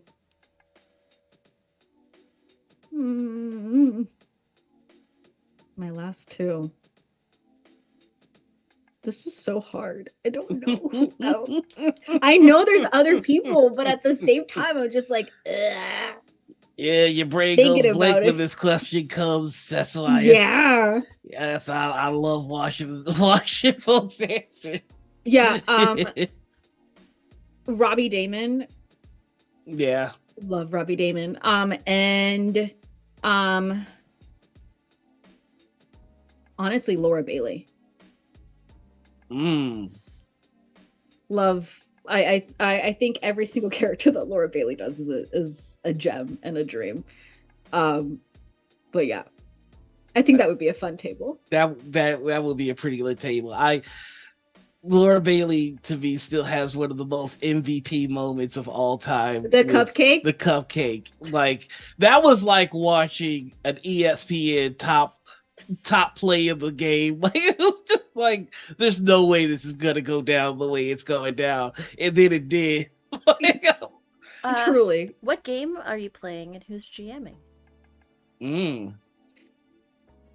So Connie, for sure, I would say I would love to do. I think them as a GM is incredible, and I think that would be really, really fun. And then game, I would still want to stick it to some kind of like a high fantasy. So we started playing. We haven't continued it, but there's a game called God's Fall, I think it's what it is. Yes. So I am part of a private game that is on hiatus right now. But the system for that is really fun. There's some language in there that's kind of like weird, but it's just in a lot of TTRPGs are. But that concept of like you are just kind of individual entity greater than the world, I think that's really fun. I like the idea of just like super characters, superheroes, like even in just like fantasy. I think that's really cool. Heck yeah. Yeah, God's Fall is by Aram, if I'm not mistaken. Is it God's Fall? Wait, or is it like I need to double check. Barnaby is in the chat. Barnaby would know. Barnaby. Most of that game is homebrewed by Barnaby. Most of that game is homebrewed by me. Yes, that is very true. They use that as a foundation. Trying to remember what we use. Godbound. Yes. Godbound. Okay. Yes, I do. God's Fall is the podcast that I actually learned about Aram from. Yeah. Like years ago. Okay. Godbound. I haven't heard of this. I kind of want to check. Oh, Godbound uses worlds without Godbound. numbers. Yes. And it's the first time that I've played a worlds without numbers game. And oftentimes the games that I'm in are very role play heavy. So even if there's mechanics, like we rarely use them because we do focus a lot on the role play. But the idea of these characters who are gods essentially is very, very cool. Again, there's some language in the book in that is kind of questionable. Some not so fun. There's these there's like the concept of I'd have to go look at the book itself, but there's a concept of like where your power comes from, like power sources. Like there is night or sea, and there's certain powers that you get based on like those things. There's one for fertility. The entirety of the fertility chapter and subchapter and of that power source is not cool and kind of gross. But the concept, Barnaby not is saying cool. that xenophobia and there's slavery in it, and you can tell a man wrote it. Yeah. So it is. There are things about it that is like not good. The concept itself of like playing a god, still fun. For modified OSR, as Barnaby mentioned, that does that the problematic nature does track. Yeah. Man. You can kind of the fuck shit up. We are gonna get ready to take our break here, but I've got one last question. I'm just curious. So, it's safe to say that you are an online entity. Like you've made a name for yourself. Am I? Yeah, you have. I'm a fan. I can attest. I'm kind of curious, how are you navigating what I like to call the war of the five Twitters? Like, how are you dealing with this clusterfuck of social media? Oh my god. I feel like I keep asking like if anyone has Blue Sky invites only because like that's like the normal thing to do now. Like Mhm. everyone's going to Blue Sky and I'm like, I want to be in there. And honestly, I think it was Breyer who recently said, I'm that violinist in the Titanic ship. I'm the violinist in the Titanic ship. I'm not leaving this site until it implodes. Honestly, I feel like that's how it feels on Twitter. Like it's Yeah. because let's be real. Like, let's be real. Yes, social media is there to kind of construct a community and to network with one another and everything, but oftentimes social media is also there for it to just be like a void of like where you can just put things. And I feel like oftentimes we get into these spaces where yeah, we have to be professional, everything that's very important, but sometimes we also just need like an escape. And Yeah. My Twitter, my numbers go up and down like crazy all the time, but that's because I'm always saying shit out of pocket.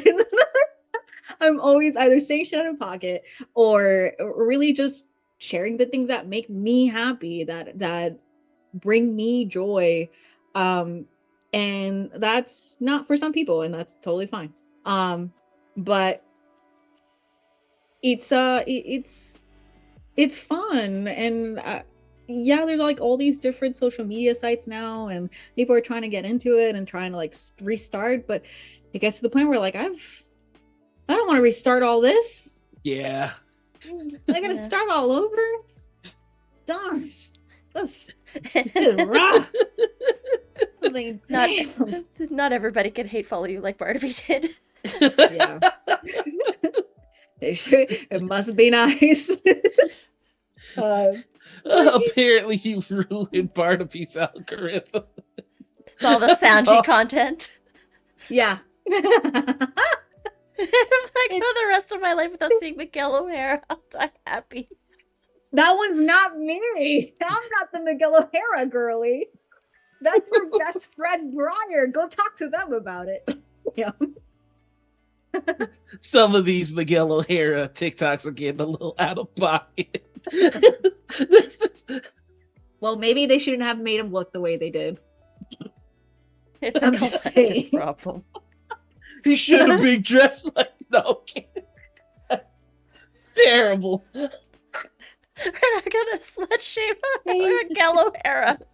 They knew what they were doing. Okay. Okay? I didn't know we just struck a nerve here with this Miguel O'Hara stuff. The waist so small because I can wrap my hands around it. That's why. But yeah, the way I'm navigating the war of the five Twitters is I'm going down with this ship, unfortunately. I'm still trying. Like I'm trying to be better about Instagram, and Threads is a thing. And I tried Hive, and it was nice for a little bit, but there's just there was a disconnect between me and Hive there. Yeah. And what other ones, like Blue Sky now, which again I don't know any. I'll get in there. There's a whole clusterfuck happening in Blue Sky right now. Yeah, and it's like I'm gonna show up with pizza, everything's gonna be on fire. That's basically what it's gonna be right now. The big thing with Blue Sky is that they let somebody have a pretty racist username for 16 days, and everybody on there is just like, hey, you guys should apologize. And they haven't. They were like, we're going to update our terms and conditions. They're like, Oh, and they've also made it so that you can no longer put slurs in your username, which should have been a feature to begin with. Maybe. Yeah. I don't know. Yikes. So what's happening in Blue Sky is there's an ass embargo where the people on there are. And excuse me? There is an ass embargo on Blue Sky right now. Um, What is an ass embargo?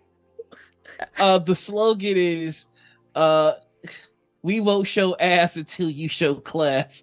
So there are a bunch of people who, show cheeks on Blue Sky, and they're refraining from doing that until the development team Incredible. apologize. The health thread is shut down. Incredible ass embargo. I mean, that's the way to do it. Yeah. People can't get their, And their cheeks. Yeah, so now what they're doing is they're flooding Blue Sky with censored shots, so it's just mosaics If you want the ass, I just want you to know what you're walking into. Amazing. You I should can't also be wait. prepared to know that on Twitter, tweets are called tweets. On Blue Sky, they call. Oh no. Say it. Say it. I want you to say it. What are they With a called? straight face, I want you to say this. Say what they're called. They call skeets. So and re-skeets. This has been so nice, everybody. Thank you so much. It's good to have you. We'll never see you again. Oh, he disappeared. Because they're sky tweets, is what people said. But really, Yeah, so Oh, there's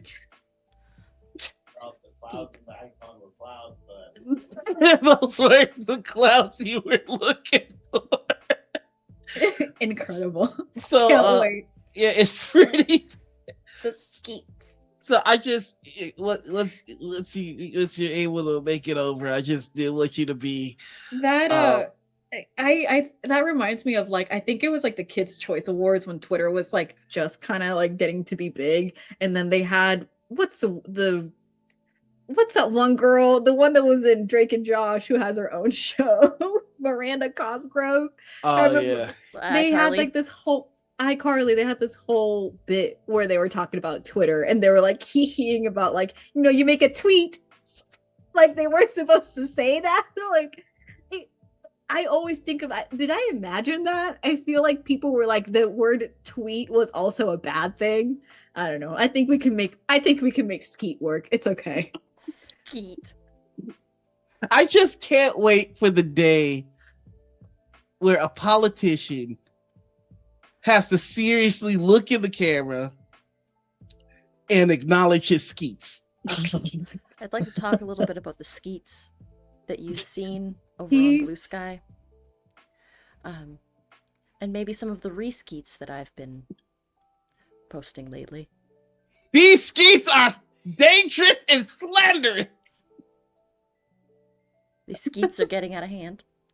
These skeets are fake news.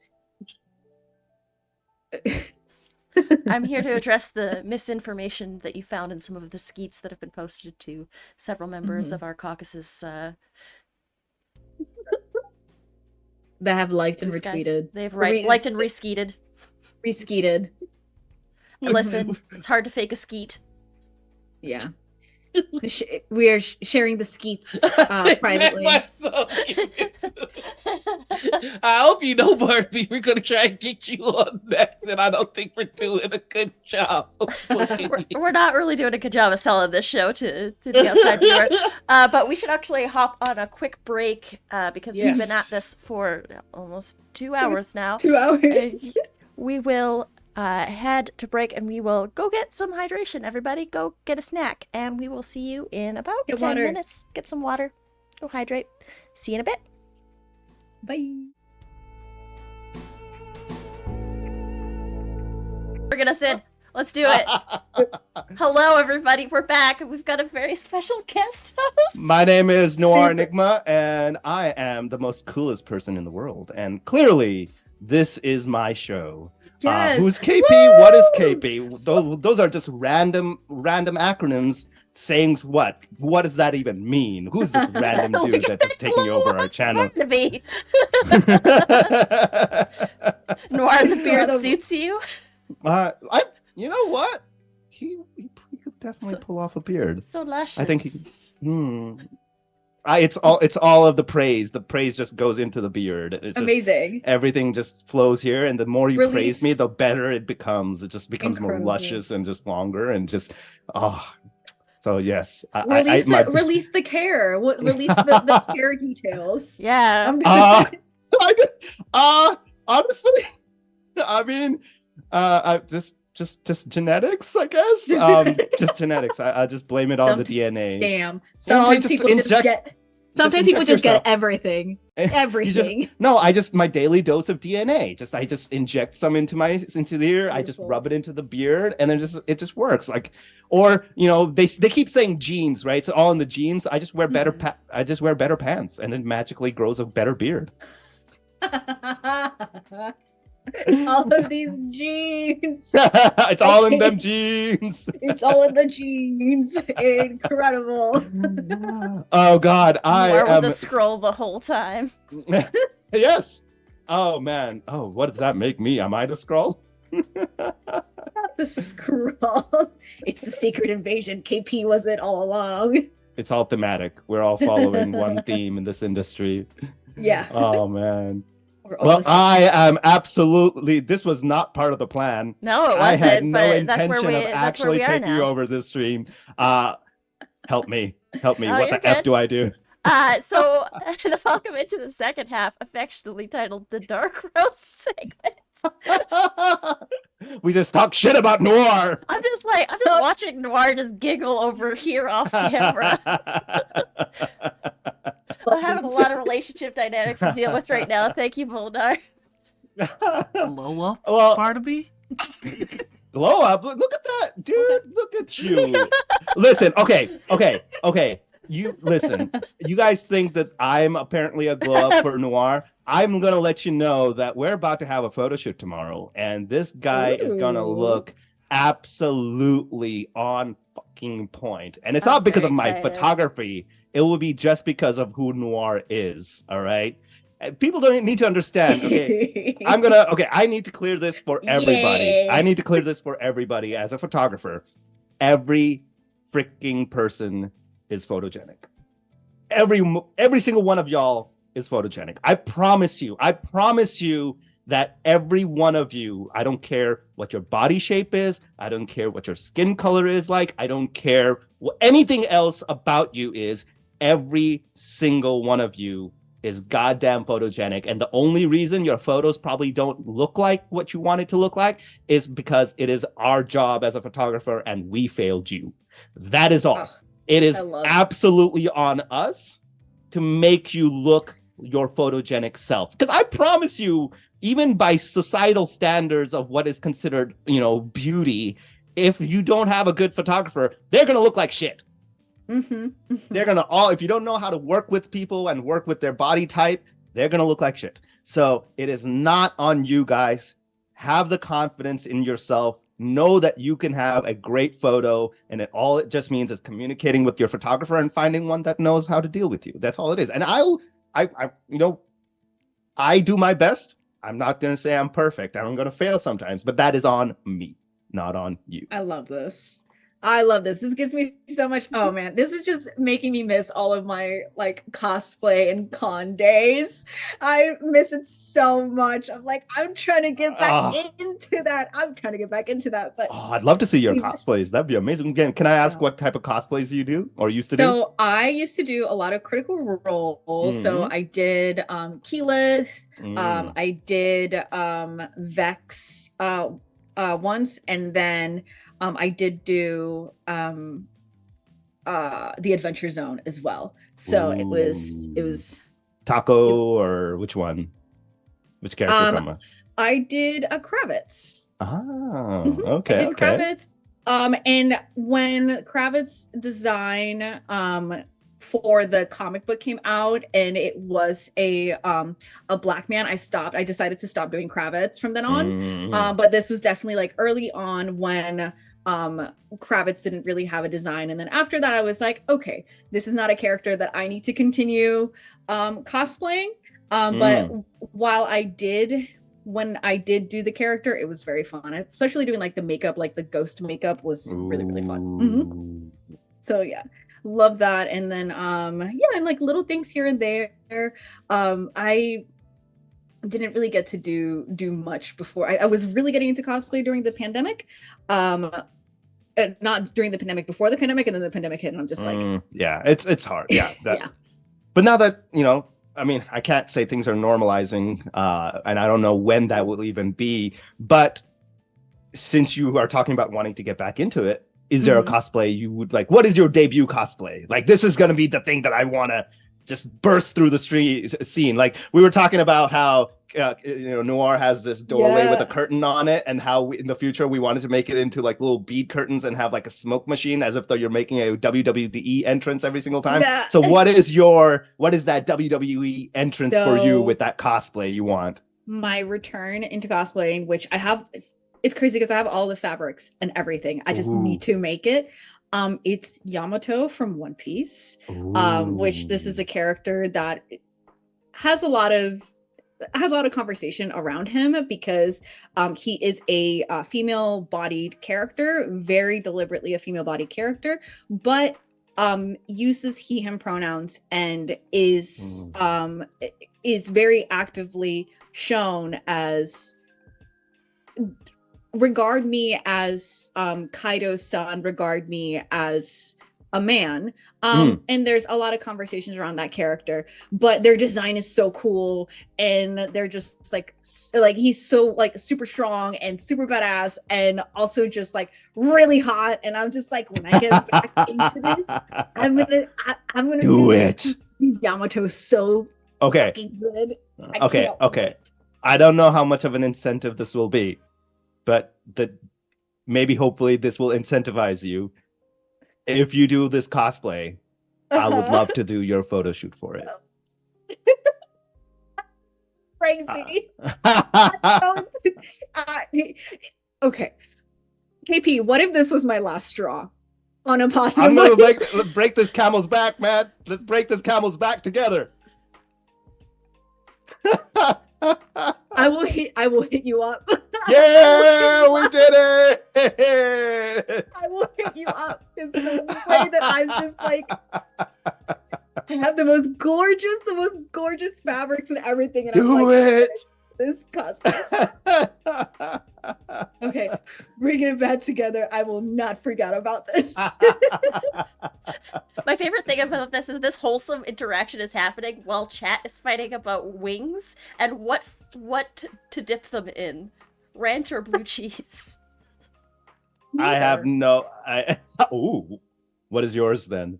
No blue cheese for me, just ranch all day. I don't like ranch or blue cheese. If the wings have a sauce, I will eat the wings as they come. That is like a strong new take. A new contender has entered the ring. Purist, I'm like, I got it. Why? If I get hot buffalo wings or lemon garlic pepper wings, why would I mask that delicious flavor with ranch or blue cheese? I'm sorry. Like, I am no sauce. Thank you very much. Goes with the creamy and the tangy. I get it, but it's like I can't do it. I can't do it. Yeah, you know what? I am the perfect person to share wings with because I will not take the ranch from you or the blue cheese from you. You can There's the compromise. There's that middle point. Nice. Nice. You can keep it. Nora's like, it's enhancing the flavor. It's like, great. Peace, love, and joy. I feel like I'm with you on being a good partner. Is I'm vegetarian. I can't even have these wings. So you have all the wings you want. You just take them all. There you go. Thoughts on cauliflower wings? Okay, so I've had. To be fair, I don't know. I have nothing to compare it to. So I need someone who's had wings to eat them with me again to try them out. But I've had cauliflower wings just very recently while in Texas. When I went for the first time to the Alamo Draft House. Yeah, apparently, I think they do the same. They dredge it in the same, like they they put it in the batter, deep fry it, and then dredge it in the similar sauce as what they, I guess, use for their wings. And I had cauliflower wings for the very first time while at the Alamo Draft House when I went to go see the new Spider-Man movie, Okay. Across the Spider-Verse. Spider-Verse, which by the way, best movie of the year. Incredible. Oh my God, was that amazing. I don't talk about it because I don't want to get in conversations with people about it. Oh. I'm protecting my peace. I'm like, I love that movie so much. You're not going to ruin it for me. I feel like this is a safe space to have this conversation. It's just incredible. It was amazing. I loved it. It was amazing. But I had those wings, and I'm not gonna lie, I was disappointed. It was very sour. It was very overpowering of a flavor. It just tasted like it was very one note to me. In that it just I don't know, it just didn't hit as good as I had other meals like I think there were mac and cheese was freaking amazing, and they had a couple other like their fries were amazing, but that in and of itself it was really sour, and I was like, if this is what it is, what is the there's this Indian dish, and please correct me. Kiki. Let's talk. It's like Manchurian, like yes, Manchuria. That's it. It's called Manchuria. It's just Manchuria. I had it recently from like a restaurant, a local restaurant in Jacksonville, and it was like everywhere I go, if I go to an Indian restaurant, I'm like, that is that, and then paneer with the spinach sauce. Oh, palak paneer. Palak paneer, and then Manchuria. So funny story about that. Manchuria is considered an Indo-Chinese dish. So it has a lot of influence coming in from China and from the East Asia. So good. So for people who don't know what it is, it's so there's different types of Manchuria, but the two most common type is vegetarian Manchuria and gobi Manchuria. Gobi especially is my favorite. Gobi means cauliflower. That's the one that I've had. Exactly. So it's similar that you take cauliflower, you cut it up, and you dredge it in a type of batter, make it into a ball, and then with other spices and vegetables added to it, and then you deep fry it, and then it's kind of like, I guess you could say, like almost like a meatball size look, and then you dredge it in a type of sauce. It's so good. It's incredible. And it's like tangy, sweet, and spicy. And it just like, and it'll have like peppers, and like the peppers just add the perfect amount of sweet. Oh, now I'm getting hungry. So I don't have a car here while I'm at training, so I can't go out places. And I went to a really good Indian restaurant like the first couple of weeks that I was here in Richmond, but I can't go because it's half an hour away and I don't have a vehicle. I just suffer. I'll suffer in silence. But oh man, that's amazing. Yeah, dude. Oh crap. I think my brain just went blank. So you're good. Anita, help me. Yeah. What do you want to talk about? I'll steer this back on the rails. Yeah. This was all Noir's idea. I'm just gonna put it out there. I'm gonna blame it all on him. You took the seat. You took the power. I just wanted to say hi. And then you're like, no, stay there. You're not. This joke escalated very quickly. It's been great. Oh my god, I love it. Noir's just finishing up the pizza order, but my first ever deep dish. Fuck off, it's mine. Oh, yes, Chicago deep dish. It's my first time. I've never had it. If you want to tag out anytime you want to tag out, KP, just let me know. I'll tag back in. Okay. Thank you all so much for having me. Angie, you're so appearance. amazing. We love a guest spot. Yeah. Love you guys. And bye. Noir's kicking me out and putting me back in the dungeon. Adore you, KP. It was so lovely talking to you. Oh, you did a fantastic job. You did too good a job. They got too comfortable with you too fast. I don't like it. I have to come back for job security. Y'all was talking shit when I was going, huh? Where are you at with the ranch and blue cheese? Blue cheese is disgusting. Ranch is goat. Garlic sauce is also goated. Give me tzatziki too. Huh? I have to go with ranch. Yeah, ranch makes everything better. Like ranch even makes vegetables taste good. Which, I didn't even think about tzatziki. What's tzatziki?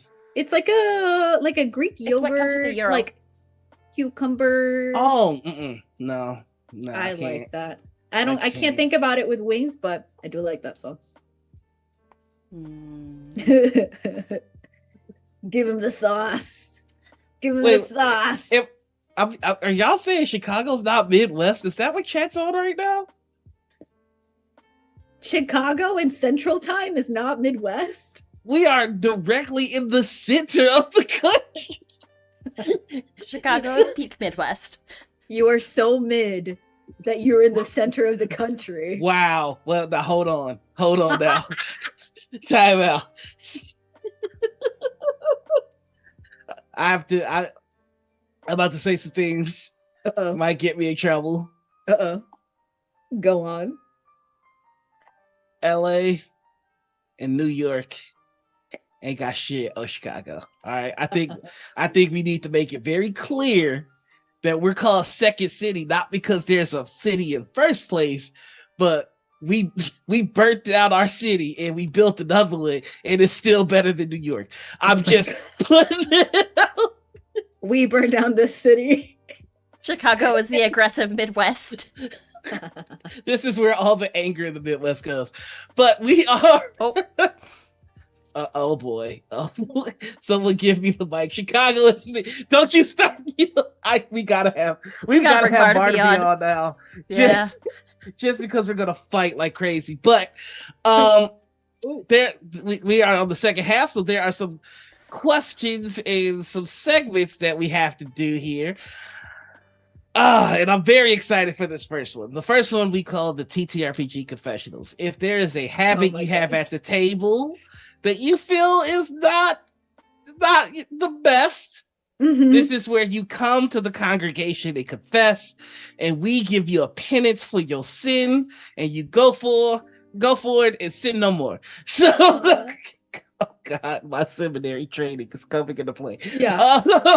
So I always model the behavior that I want to see from guests. So I will start with my TTRPG sin, which is I call it the Liam O'Brien problem, where my character tends to walk away.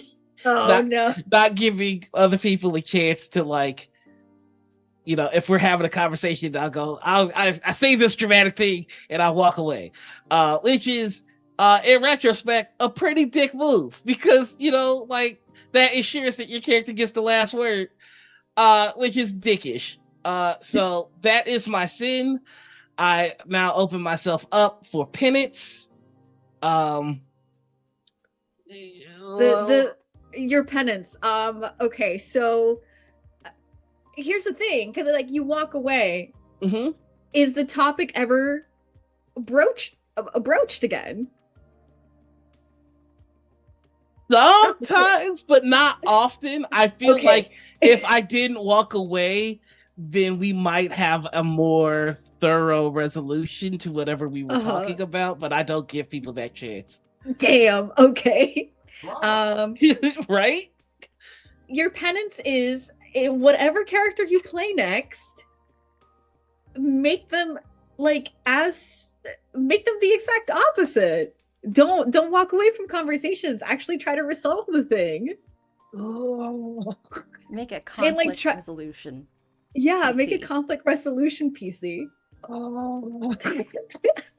Damn, this is like hurting you. He's like, damn it. But I want to be a sad little man. I like dropping the mic so much I bought 2 little ones. Well, that's the thing. You can still drop the mic in like conflict resolution. Like there's been some times where like if I have a character that does want to do conflict resolution, I will drop the sickest, like, to me. I don't know how someone else might take it. Sometimes it's positive, but like you can drop a sick one-liner and then just be like, damn, the people at the table around be like, yeah, you got a point there. Like, it's try and create that character. Create the character that's like, oh shit, you got me there. Yeah, like shit, you got me there. It's funny because I know what the next game that I'm running is. and I know who that character is, and this fits that character, but Yes. also the walking away fits the character. But now with this penance, I have to go with, all right, I accept this penance and I will act on it. If you want to know what character this is going to be for, you should probably watch Beacon on Key Times this Monday. Amazing. Anita, do you also have a penance for me? My penance is my penance is to let the other player have the last word. I was really hoping that wasn't gonna be one of them. That's a good penance. Let the other player have the last word. Let them have the I walk away moment. Mm-hmm. Oh! Well, I mean, this is fine. I'm okay. No, this is great. Who else has a sin? Oh. I'm angry. And I hate that Barnaby's right. This is peak Leo energy. My sin I is can't let somebody else have the last word. I can't. Okay, I will though. I will.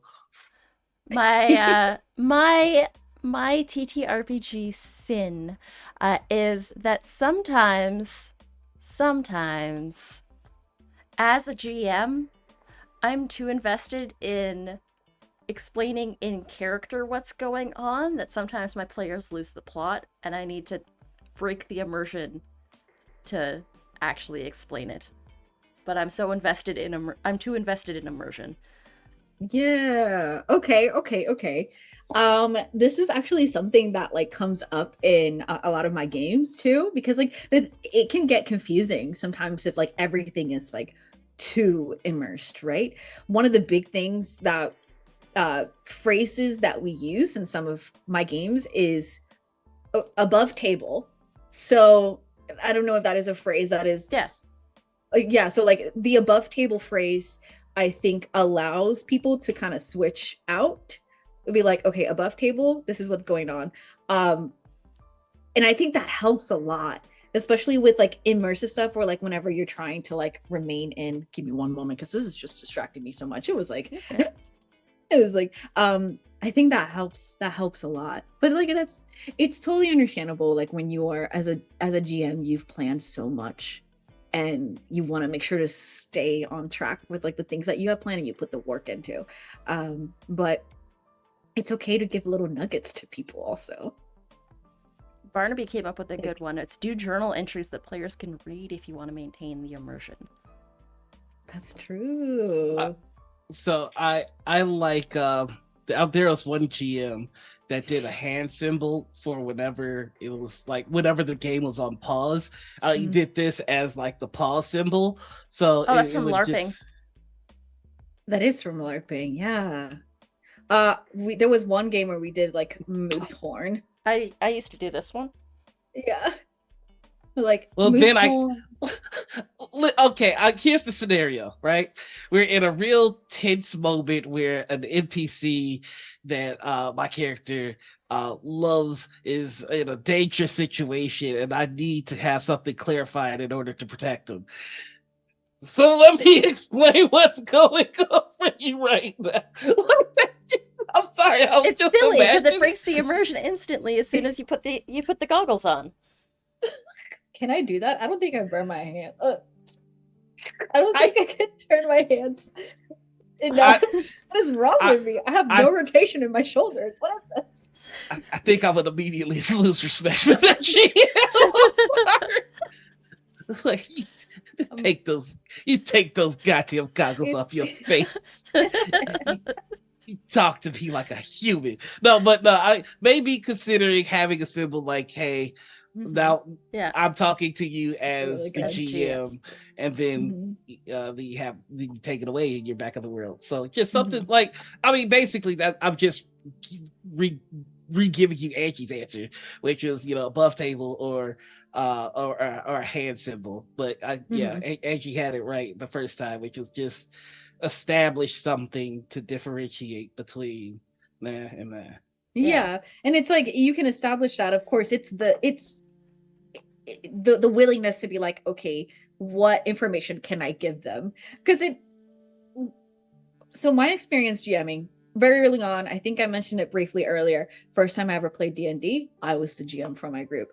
And if I'd known better, of course everyone has to start and learn, but if I were to do it again, I would create there's puzzles and things that can go on for so long if people don't understand what's happening. Yes. Like you gotta throw people a bone, and so you cannot let it go for like as long as it is of them trying to figure out. Sometimes you just gotta be like, roll a what is it, an intelligence check. This person, your intelligence is high enough. Like they roll something good, and it's like, okay, like here's the answer. Like this is Like, it. Kind of comes to you like like little things like that. It definitely help. Yeah. All right. Angie, what's your sin?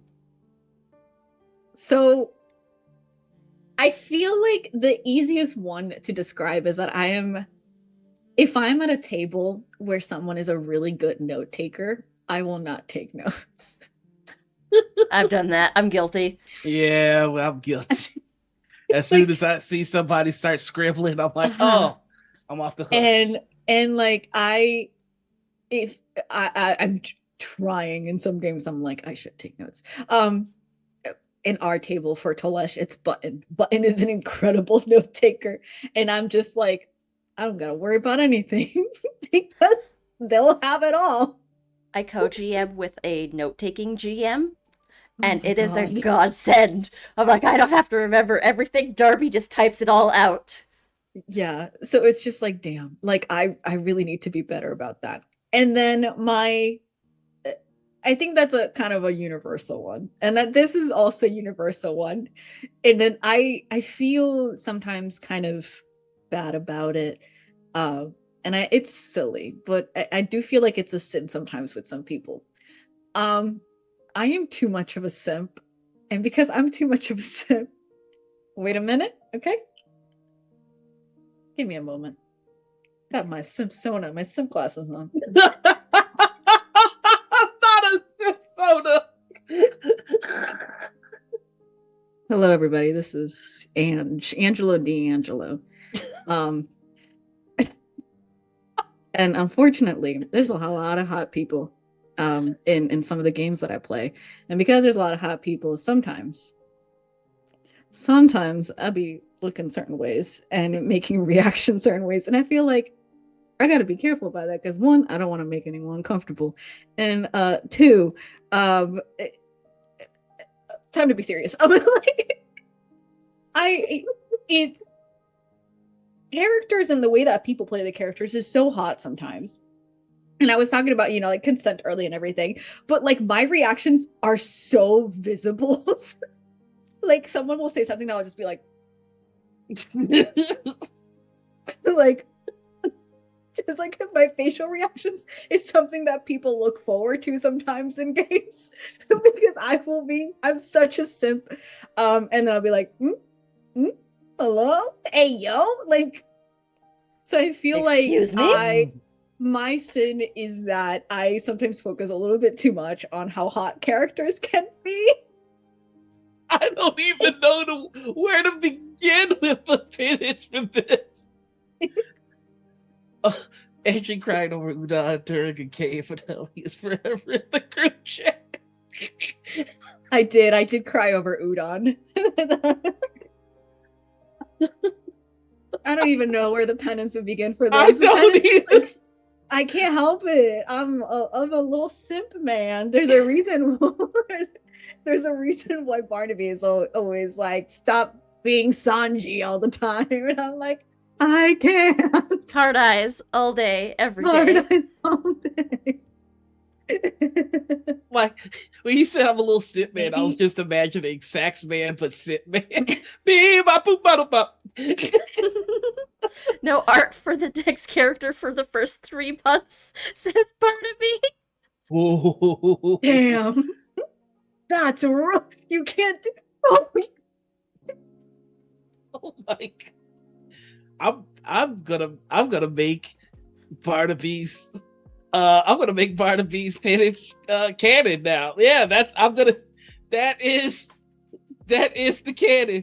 I'll say 3 sessions, not 3 months. So, Damn, no art of a hot character for 3 sessions. 3 sessions. Fuck. Damn. This is so hard. I was literally starting a new art of wit. No. All right, no more art. No more art of the one that I'm hyperfixating. Okay, got it.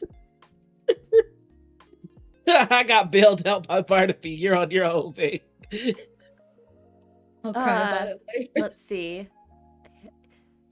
A penance for a simp. Why does that sound like?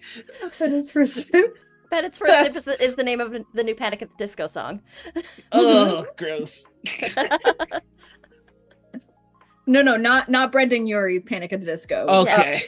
Ryan Ross Panic at the Disco. Okay, correct. when Yeah. they were good. Yeah. King Tricks next The time. album, A Penance for a Simp. I've been going through things. Okay, so I'm gonna say that simp with consent.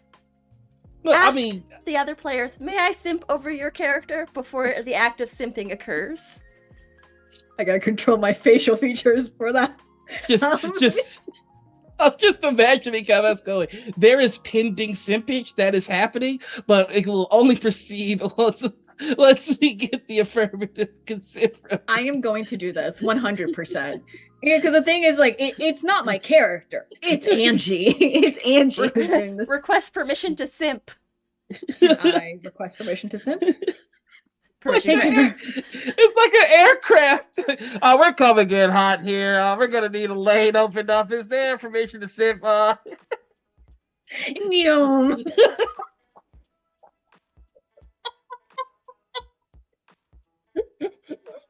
When the landing is approved, it's just me, like, hard eyes.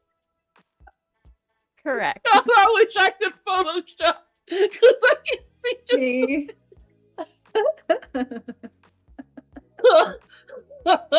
Okay, so that is our TTRPG confessional section, which we follow up with what I like to call Petty Prime Time. Petty Prime Time is where you can subtweet in real life, and of course, I'm going to model the behavior that I expect. So here's how this goes. When asked by a publication your thoughts on a strike, Oof. perhaps focus on the people that are working hard to get a livable wage and to get justice, and not be a contrarian just to be cool. This is bigger than you looking cool. This is about people actually surviving off of the work that they do. So just remember the bigger picture. Just because you're given a microphone doesn't mean that you need to cut a promo for you. Okay?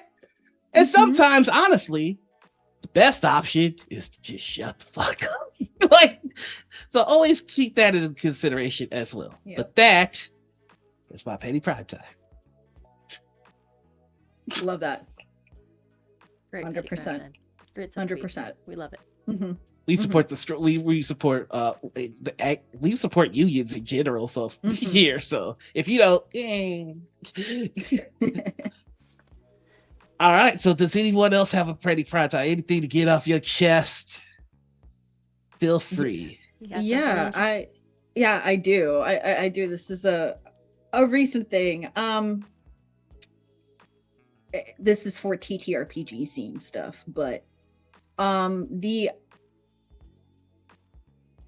certain levels of TTRPG APs channels of course will have more viewership than others. Being upset because that is the thing and comparing it to just popularity contests, as opposed to like saying that it's not based on quality of work. It's understandable and frustrating, but there is one thing that people often forget about our space, and it's that you have to build a community and you have to put the work into it. You can't just expect your work to just magically be at a level of however many followers or views that some of like the bigger independent groups have right now, because it takes time and effort, and you can't just be getting upset over it being popularity contest when they've been around for longer and been crunching and working on it for much longer than you or others have. So yeah, that's my what is it, petty prime time is like, hey, I know it sucks, we all got to start somewhere, keep working on it, and be positive about it. Don't bring down your fellow indie creators, because it's not happening with you. Put in the work and make those connections. Yeah, let's kill this crab in a bucket mentality here. Yeah, like, somebody winning is not the direct cause of you losing. exactly, that really is it. And it's just like, they have more followers, and it's like, they've also been grinding that is harder and longer than you, and have had opportunities that you haven't yet. Exactly. And it's like, and if it upsets you that much, don't engage. Yeah, again, shut the fuck up. Shut the fuck up. I like this. I like this overarching theme, so I will continue the petty prime time with the: are they right, or are they wrong and loud about it enough to wear you down to thinking they're right? Yeah. Huh. Yeah. That's a good one. that was short, concise, to the fucking point. Yeah. And it applies to so much that I can't pinpoint what you're talking about. I'm talking about maybe a certain TikTok personality.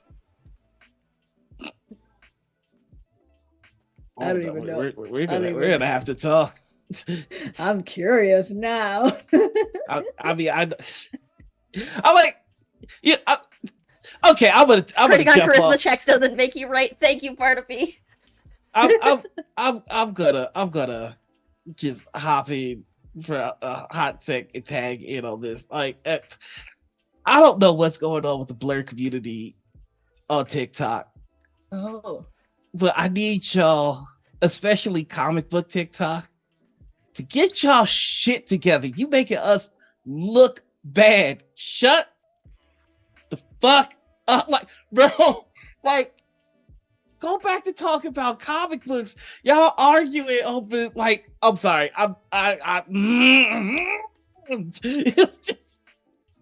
It's just people that I admire and respect are showing their whole ass right now, and we taking several L's. Just it's that bag. It's the money. I don't know what happens, but bro, like, we are, like, I'm hearing people like, "Well, you live at home with your mom." Like, bro, it's bad. Say his name. He already blocked me.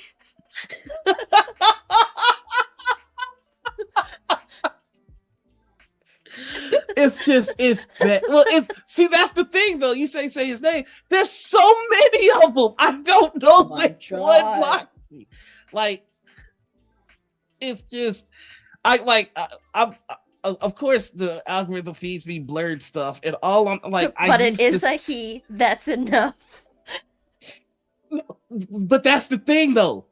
They're all he's. Like, there is a comic book creator by the name of Frankie. She had a mild take of, like, Miguel was on some racist shit, in Across the Universe, the Spider-Verse. Mm-hmm. And she's not wrong. And there are like a bunch of people that are just like, well, in the comic books, he's not racist, so it's not racist. Da, da, da, da, da, da. And they're right. Miguel in the comic books is not racist. I personally don't think that he's racist in the movie, but I do believe that the writers used him as a conduit to parrot the things that racist fans were saying about Miles. And that translates. It doesn't have to be exactly what, like, it doesn't.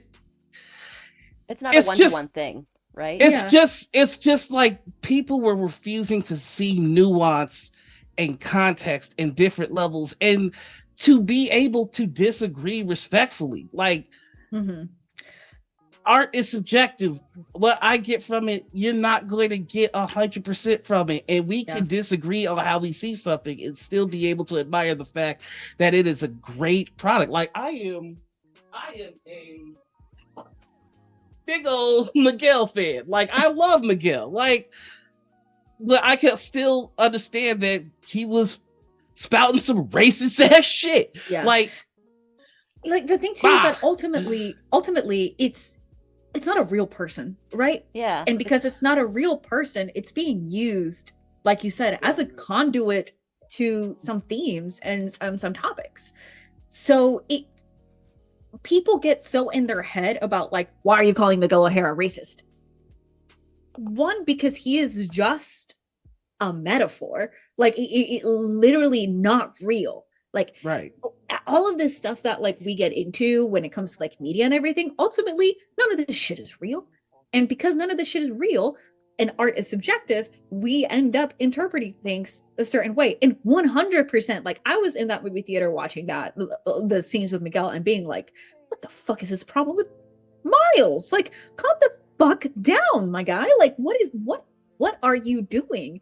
And just saying, like, he was on some racist stuff, it's like, I'm sure plenty of us have people in our lives, friends, acquaintances who are like, I'm not racist, but then they'll say some shit out of pocket. Like, and it's like, I know you in the life that you live are not willfully racist, but you not being willfully racist doesn't mean that you won't do or say or act upon things that have been built off of racism. And that is quite literally how it read to me. Frankie's video is like, yeah, Miguel was being, like, really, really racist. Like, right. I mean, and on top of that, there's aspects of Frankie's opinion that I honestly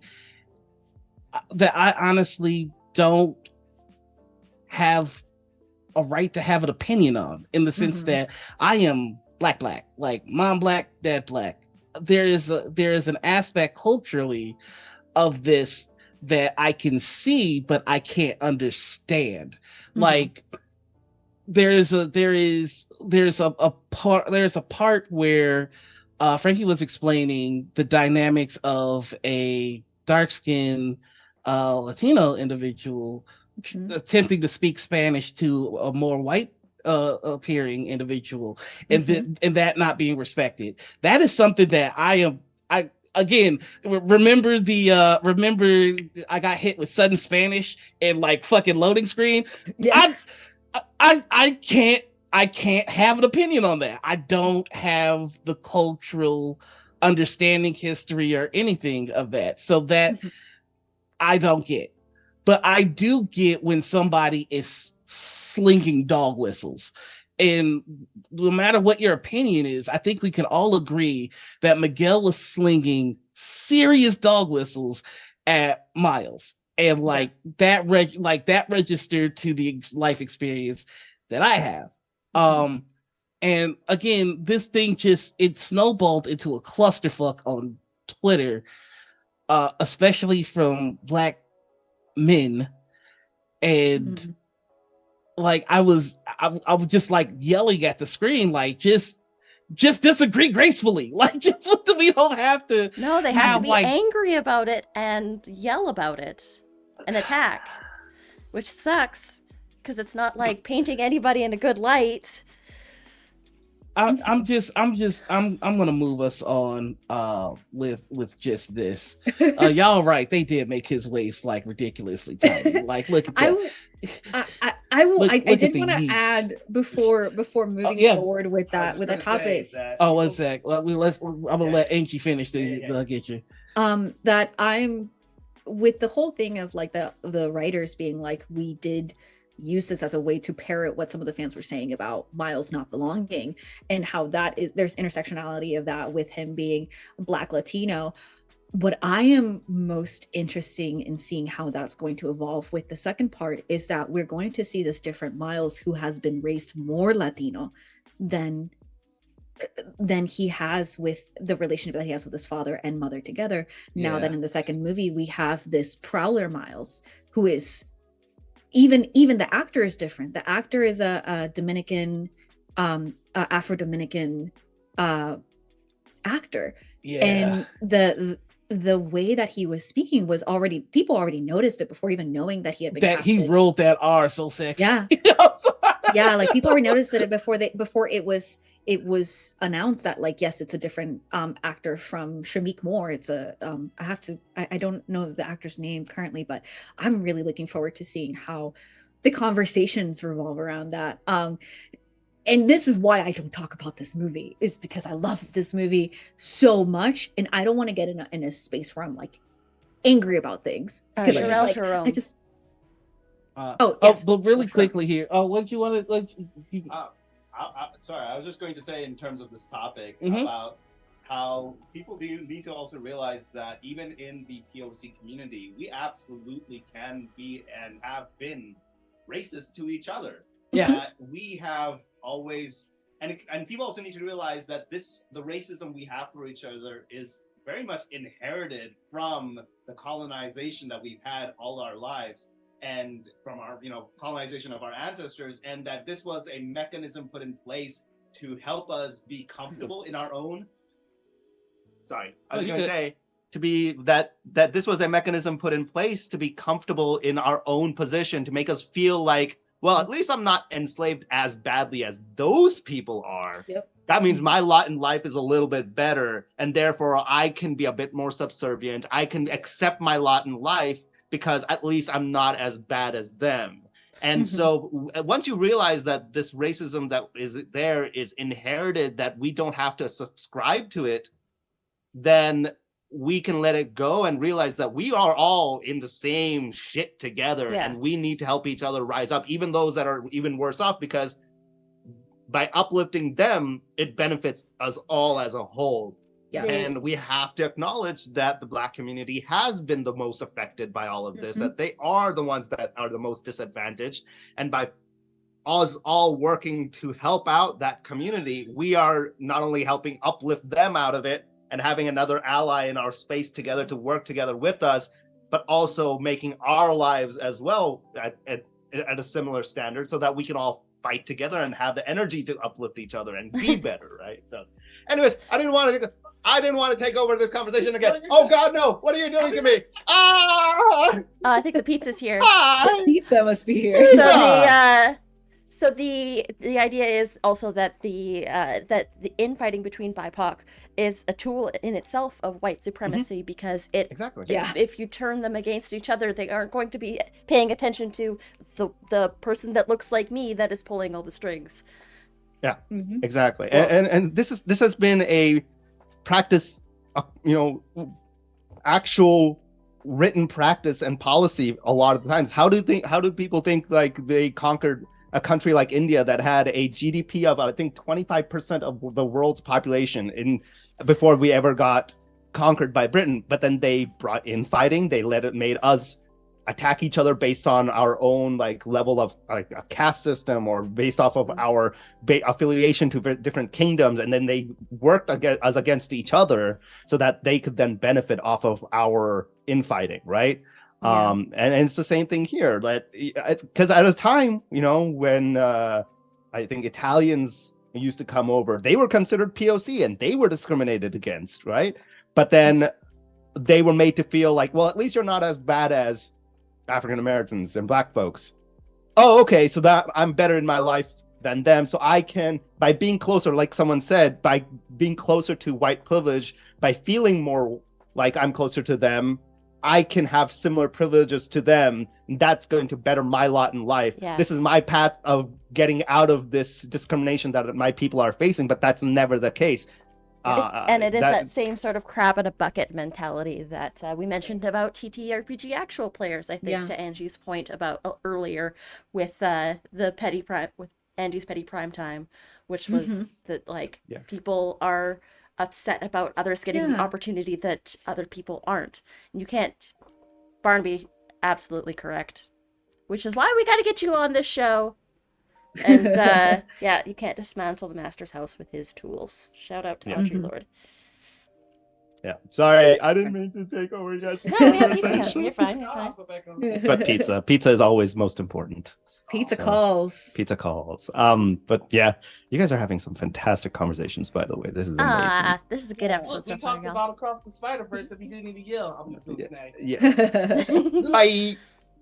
Bye. I like our guest star this episode. Special guest. Special guest KP. But Barnaby's getting no work done today. That's so true. They were talking about how they were gonna go into create a wiki for their world today. It's like, sorry, you're stuck in here with us. hey, that means we're running a good show. I would love to hear. Heck Yeah, I'm sorry to take us on that Across the Spider-Verse trek. It's just with that petty prime time, it brought that to mind, and like we black folks, we do gotta do better. At especially with how we talk to fibs in this space. It's just very problematic all the way around it. It's just very noticeable. But it's going to bring us. Yes, that is Petty Prime Time, and I think it lived up to its name this go around. Yeah, for sure. But that's going to bring us to our crowd, right? Oh, I can't wait to see what you think of Deep Dish. I'm gonna wait until that. Here is the crown jewel of our segments in the Dark Roast. Oh. If you've been in this space long enough, you've probably had the displeasure of playing with that guy. And that guy is a veritable black hole of fun at the table. Someone that if they were yeeted into the sun, your experience would improve tenfold. So, Angie, I have to ask you, have you ever played with that guy? So I feel like mine is a little bit of a cop out because it's a person that I know is not in the spheres and spaces that I revolve around, especially like in Twitter and TikTok. I do not talk to this person anymore, but they were part of the first campaign that I was ever the campaign that I DM'd, and quite literally the reason why I stopped DMing. This was about 2016.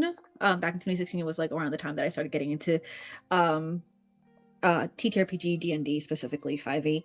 And I got my group of people together and I was like, let's play, let's do it. I'll be the DM. I'll do this. And I followed the narrative that happens with a lot of people that start watching Critical Role who have not done this long enough. I did things a little bit too big from the get-go, way too big. I should have railed or like kind of herded my cats a little bit differently.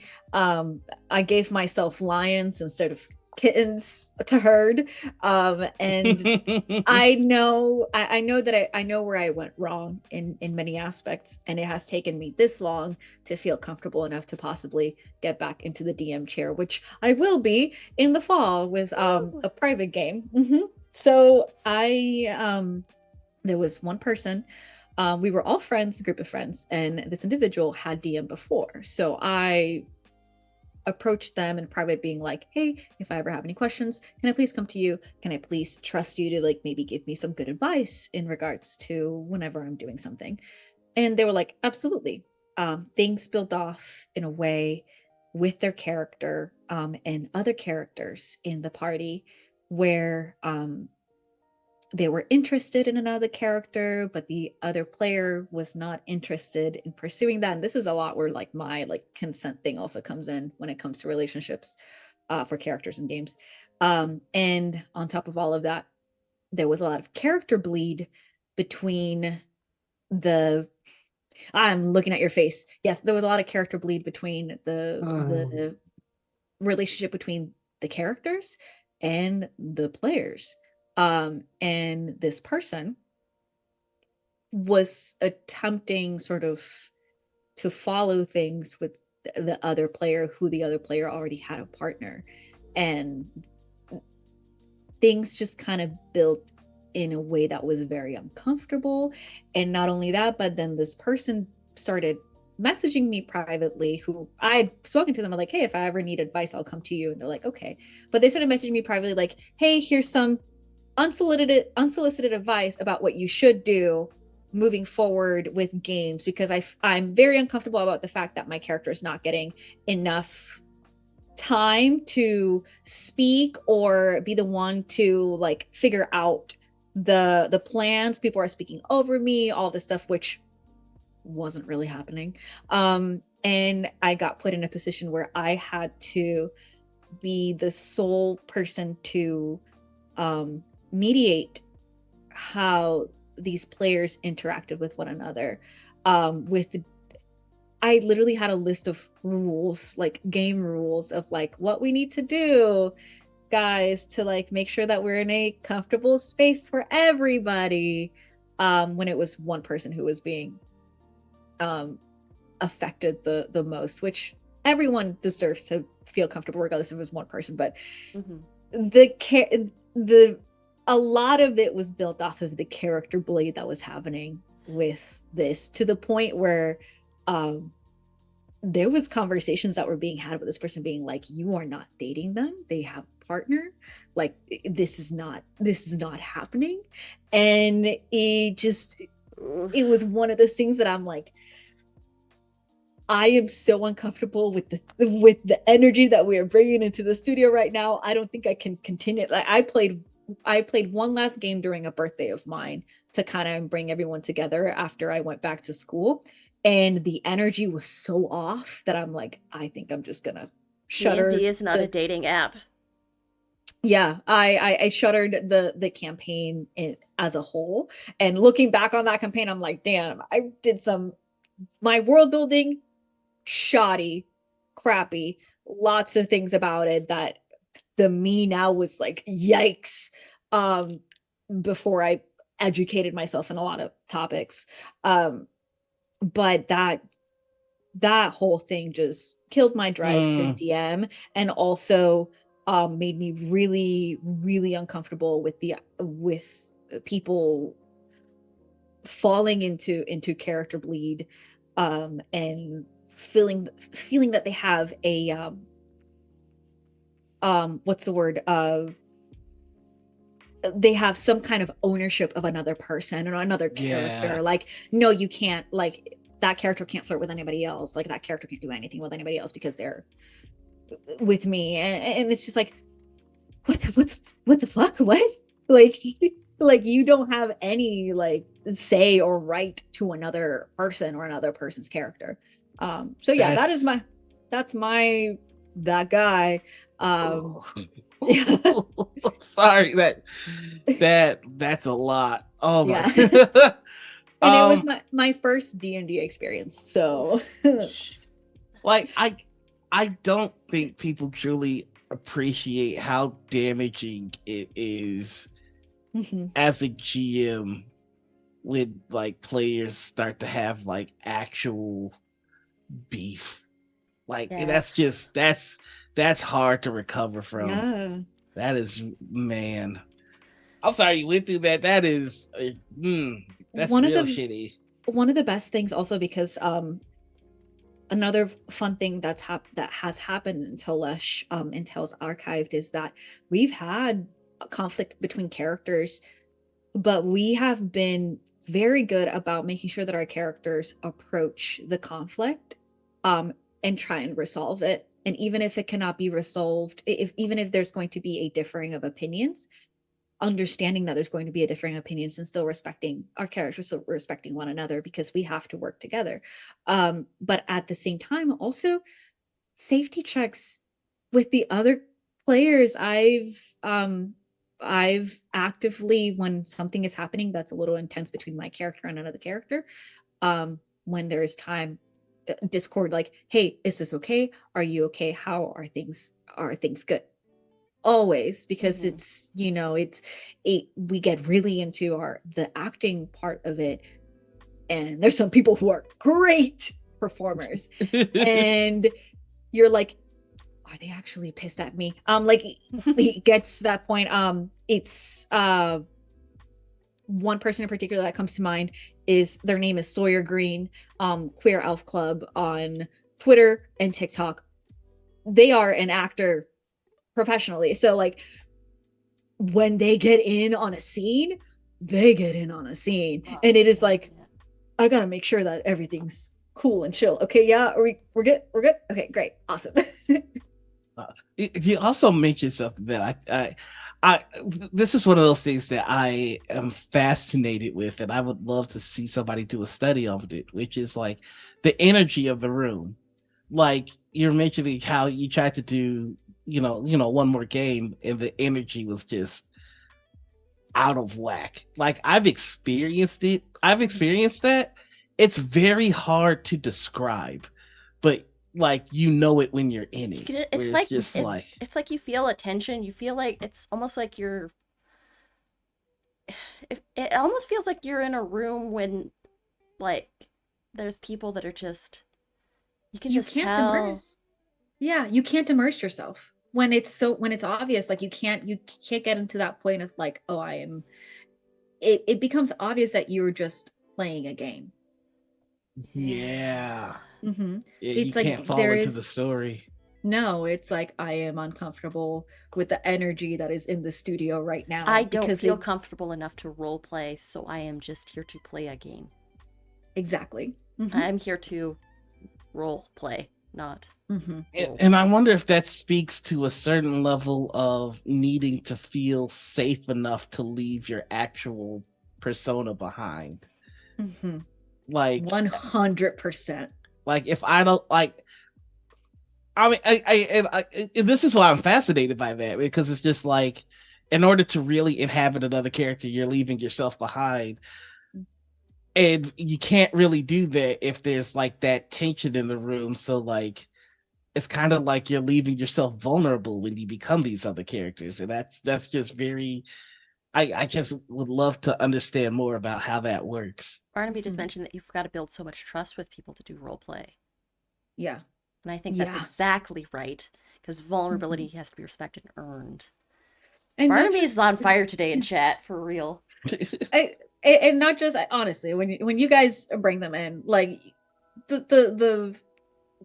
they do chats for that you've.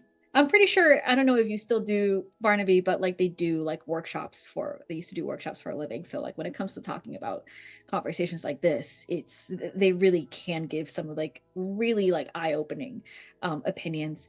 And in regards to Barnaby as well, that I've learned is that it's not just player check-ins, but it's also DM check-ins. Because on top of the fact that we have to feel comfortable to become vulnerable as these individuals, the GMs, the DMs, the storytellers, the archivists, everyone who is creating this world are doing that times 100. It's not just the fact that they are putting themselves in a vulnerable position, but also holding the vulnerability of everybody else. That is even more striking and more like it requires even more like time and effort being put in for doing those consent checks. We might have the most amazing game, like the most incredible story, the most amazing time, but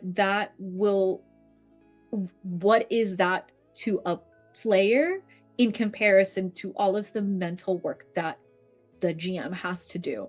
And I think there's a video floating around now in like the TikTok TTRPG circles of the same conversation of like, what is a professional DM, and like, should DMs get paid for the work that they do, and that whole conversation. And it's like, for the time, the effort, the creativity, and the mental anguish that some people have to go through, 100%.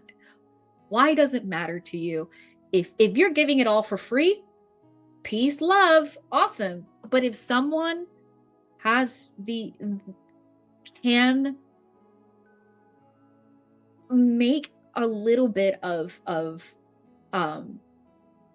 money off of that, a little bit of income off of that, and also be able to have that that security of like, I'm doing all this work, but at least I can feed myself. Yeah. It's important. As someone that started GMing professionally through Start Playing, yeah, like there's a lot of effort that goes into it. There's a lot of thought that goes into it.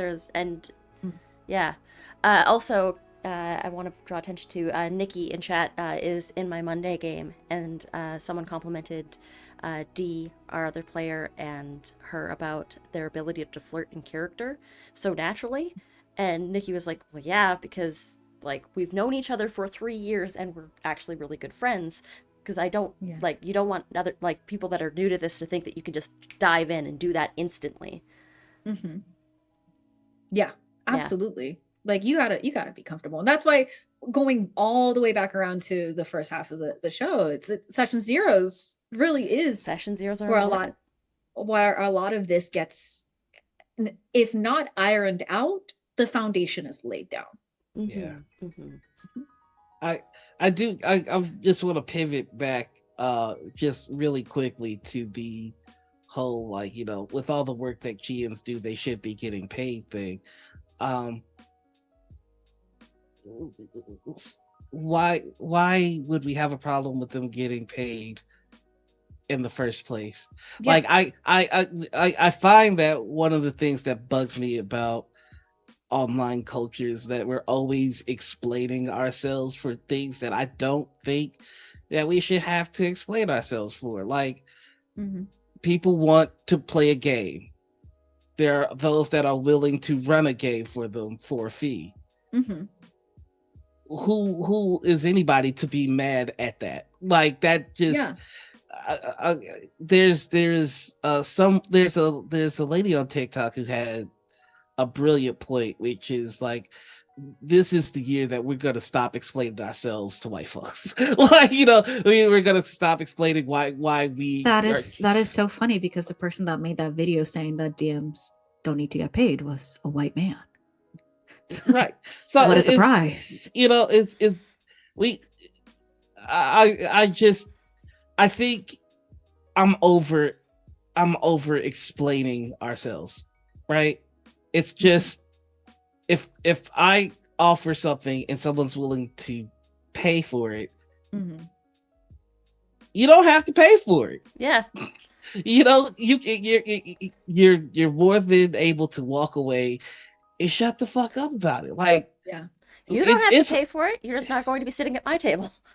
Exactly. And I think the problem too is that people often forget that other people exist, right? Because the disconnect is the fact that someone else is directly at you, like not asking, but saying, hey, here are my prices.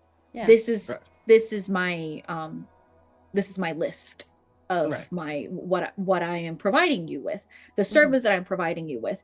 And because they don't see that it's just some entity, corporation, something else, and what they see is a real person, then they think that they can argue back about it. Because who do you think makes all of your favorite pieces of media and things? It's people.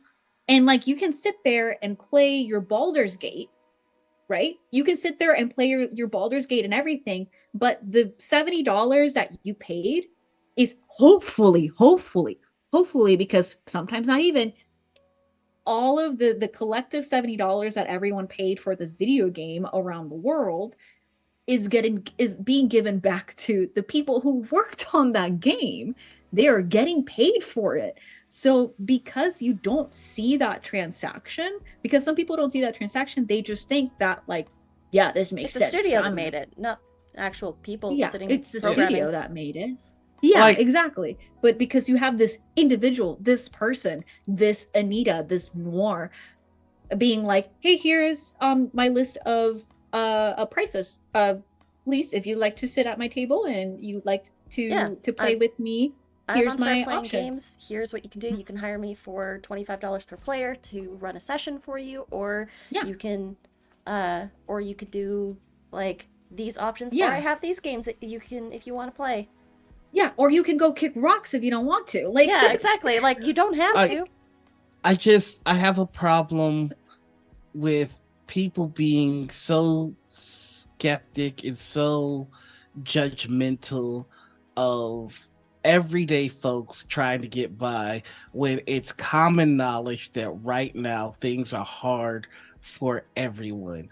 So if you see somebody figuring out how to survive in it, why are you going to take the time to go when you should be having that energy for the people that are making it hard for everybody to survive in the fucking first place?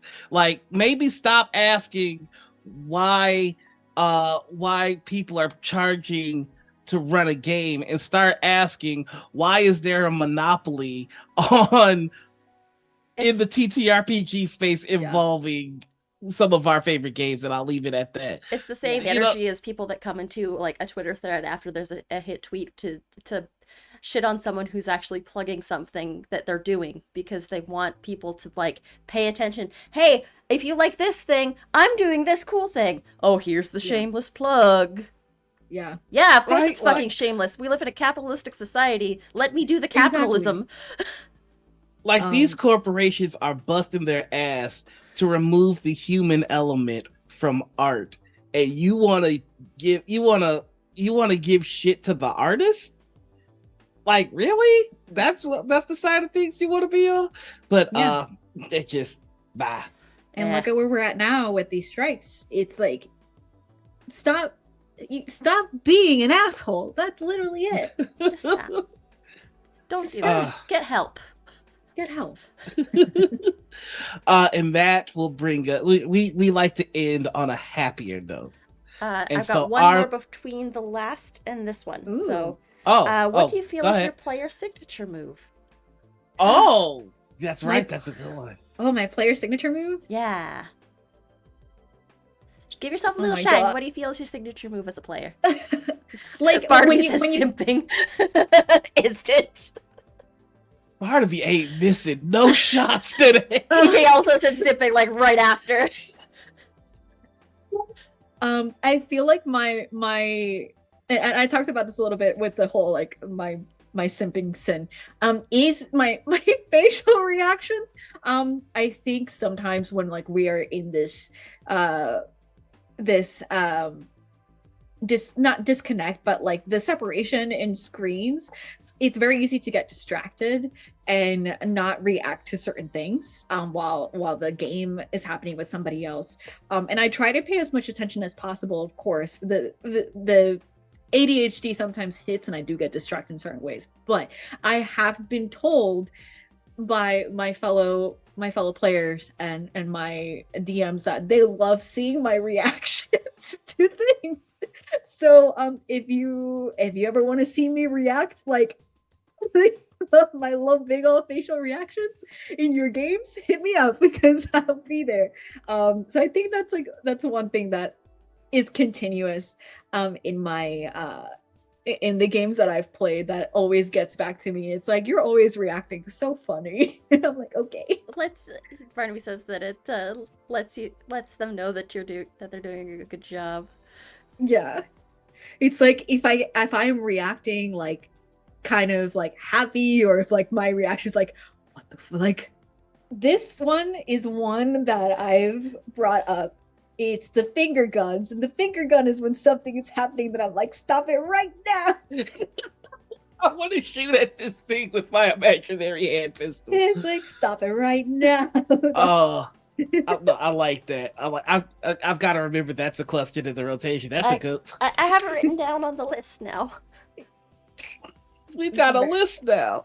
Uh-huh. Oh, I do love how quickly everybody's saying your signature move for sipping though. There's the signature move that you have, and then there's the signature move that people have assigned on you.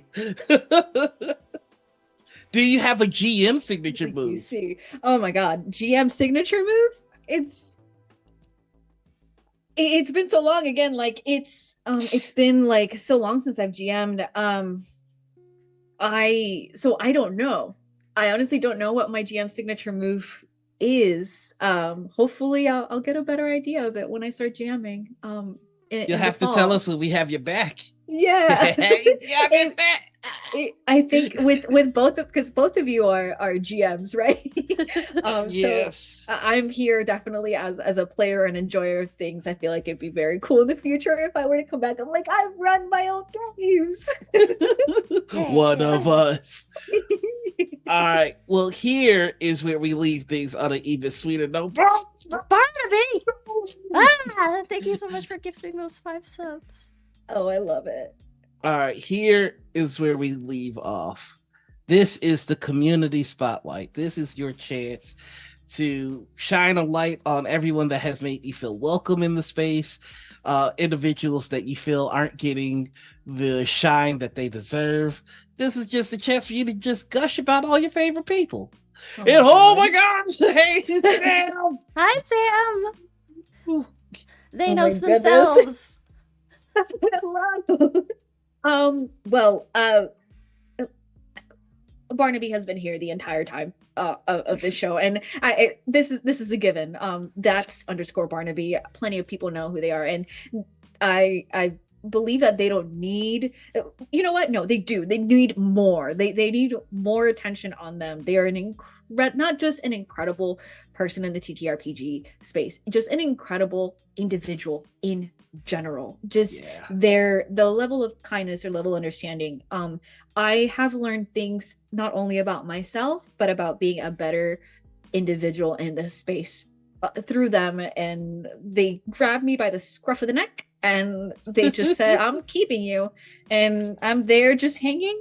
And then I grew 3 sizes bigger than that, and now I am continuously kicking them and having fights on the internet with them willingly. Love that. And so they're incredible. And I also want to highlight I also want to highlight Tales Archived, Alec, the archivist for Known Ram Slash. Alec has he is a white cisgender man, but there are things that he has done in order to make me comfortable in a space that is primarily held by white folks in our game. There's conversations that we've had that I have approached from a perspective of, I don't know how this person is going to react to this conversation. I know them as a friend and everything, but this is one of those conversations that is hard to have with someone who is not a person of color. And the work that they have done to create a space for me, the space that they have allowed for me to speak my truth and my level of comfort is something that I personally in my time here have not seen from any other white male content creator. He is incredible. He is very hard on himself, and I truly believe that his level of imagination and his level of work and dedication is something that deserves a lot more recognition. I absolutely adore him. So he won't see this because he is in Burning Man right now. So but yeah, just I would say that that's someone that I also want to give a big spotlight to. And got anybody else, or do you have any other people? Wraither Vio, Sam, Also incredible, not just voice actor. I've worked with him in the production of the Night Shift podcast, which is a serialized fantasy drama that I'm part of the production and I've done art for. But he is an incredible player, and if I feel like more people need to invite him to games. In our home, the game that Barnaby ran for us for about a year, he had a song for every session. He would end because his character was a cooking bard type of character, and he would sing us a song at the end of it, either in between the session or at the end of every session. There is recordings, and just it's incredible the fact that like he would just pull out a song every time. And it wasn't like the Sam Riegel like funny songs. No. It was like heartfelt, based around the theme of the episode, our session, what was happening. And boy, oh boy, did it really like get us sometimes. They were fantastic. And he also just has a wonderful voice. Yeah, Barnaby said Vin and Vannon for life. So true, bestie. Vin and Vannon for life. And also Binnaby's Briar, another incredible GM and player, and someone who has put so much work into like this world as well, alongside Barnaby, and just another incredible individual who is not afraid. I would say Briar is not afraid of creating characters that will create conflict and creating situations that will create conflict, and they do so very expertly. And it is I think that sometimes it is necessary. You don't always need to get along with one another to make a fun game, but it can, if you don't know how to do it correctly, you toe the line of creating an uncomfortable situation. And I think Briar is an expert at towing, not towing that line, but knowing where the line is, not crossing it, and doing so in a phenomenal way. Heck yeah. Heck yeah. Mhm. So- Anita, you got anybody? I need a second to think about it. Do you have someone? Yeah. So I've got a bunch of melanin that I'm bringing forth today. Lauren Tutu, over at Queen's Gaming channel, just a fantastic individual, one of my favorites. Don't make me go into my Subsona, please. I'm about to sub. A fluffy Goomba. A fluffy Goomba. Just Christian's great. Christian. I there are players that just have the right words at the right time, and that's him. Like, won't say a lot often, but when he does, it's a home run every time. And I'm jealous of that. Like, I feel like I swing a bunch and miss, but this motherfucker always knocks it out of the park. And it really is just the sweetest dude. I love him to death. Next, Mad D Rob over at Obsidian Brews. Just Obsidian Brews is they're essentially a gaming group trying to bring a bunch of Black folks together to do games at live events and the like. Oh, I love that. Still very early on. I'm gonna be joining them in a bunch of projects and endeavors going forth. I'm going to be trying to snag as much melanated talent as I can to go and help them, because it's a great cause, great folks all the way around. My friend Jazz B, which goes by, it's always hard getting everybody's online handles. Yeah, give me just a second. Cinder Scoria on Twitter and everywhere. Here, all these people. Again,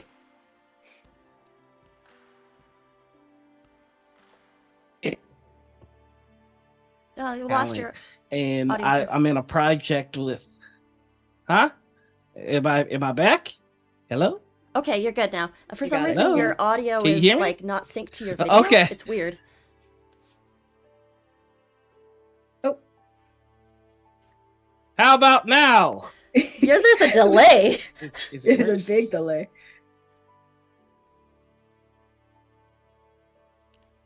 Oh It no! might White be man Zoom trying to keep issue. us down. Just go. I hate Zoom so much. All right, I'm just gonna end it with this. I'm in a project with them. It's all black folks, and we just hang out after the game is over to really kind of appreciate being able to be in a space with just us. Mhm. And that kind of shows how many concessions that you have to make in having to code switch with being involved with other projects, other channels, and the like. Because not a lot of there aren't a lot of there aren't any really all black casting shows that get any amount of attention. In the same way that an all white show can exist and people fawn over it and care about it. And they never have to answer for that. But if it's an all black show, people expect you to explain it. Like, it's the point of this show is that it's all black. Like, do you advertise on that fact? And it's just like, no, we just happen to all be black folks. But all white shows never have to answer to that. And that will continuously and always be a chip on my shoulder. And I will always rage against shows that have no melanin because of it, because they don't have to answer for it. They don't have to acknowledge it. They get to exist. They get support. And when we try to do the same thing, then there's extra scrutiny for us having the audacity to just be us. So, a shout out to all these people, because they carry the weight of that, and they do it with a smile. And I've never felt safer. I've never felt more grateful to carry something than with this group of folks. So Heck yeah. That's amazing. That's amazing. My shout out's gonna go to we recently announced last week, and we announced this week that we've got 2 new members of my shout out's gonna go to basically we've kind of got a leadership team now on this channel, and I'm very excited about it. Before, it was mostly just me kind of trying to figure this out. We've got Halfling Nikki. it was all just you, babe. It was all just me. We have Halfling Nikki, who's joining us as our new creative director. We've got Chaotic Darby, who is our head of community development, and we've also got AJ, who is behind the scenes, helping with extra tech and also doing some video editing for us. So shout out to all of them, because they're wonderful. Awesome. AJ's the shadow admin, and also my backup in case all else fails. AJ gets control of the channel. All right. I leave this channel to AJ. But yes. Oh, I'm seeing how much the delay is. Yeah. It's a big old delay. I feel like I'm in a kung fu movie. It's real bad. Like, it's real bad. I have no idea what happened. Incredible. But yeah, I think that is a perfect time as any for us to start wrapping our show. That has been this episode of Morning Ritual. Thank you so much for joining us, everybody. I have been one of your hosts, Anita. My pronouns are she, they. You can find me everywhere at Panita or at Critical Misses. And I'm just going to do a quick shout out to our good friends over at TTRPG because Nikki actually was the founder over there and is coming over here. So the last event that she is running over there is going to be Fae Fair, and that is Friday, July 28th through 30th on TEA TRPG. They are raising funds for Trans Lifeline from July 28th through the 30th over there. So go check that out. Help raise some money for a good cause. But other than that, you can find me places. Just follow me on Twitter. I'll usually post about it. And you can hire me on Start Playing Games if you want to pay a GM. And Noir.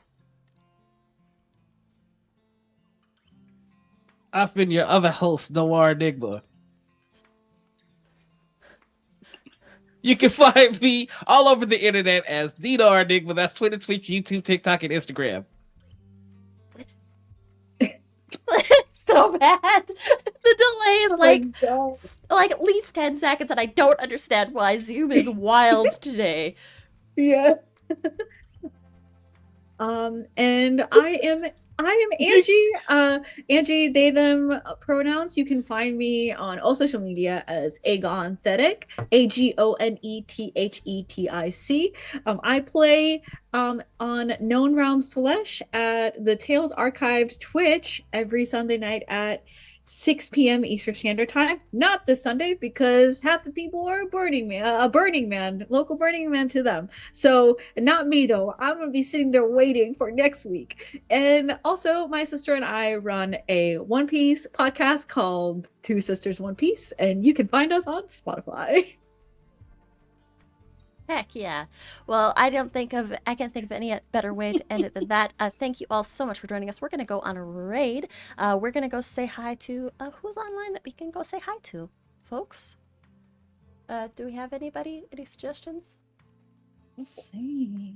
D20 Deathmatch is going on right now, or Black Girl Gamers is playing Zelda. Sure, let's send some love over to Black Girl Gamers. Awesome. I'll send some love over there. Thank you all so much for joining us and hanging out. But until next time, the ritual has concluded. Bye, everybody! Bye!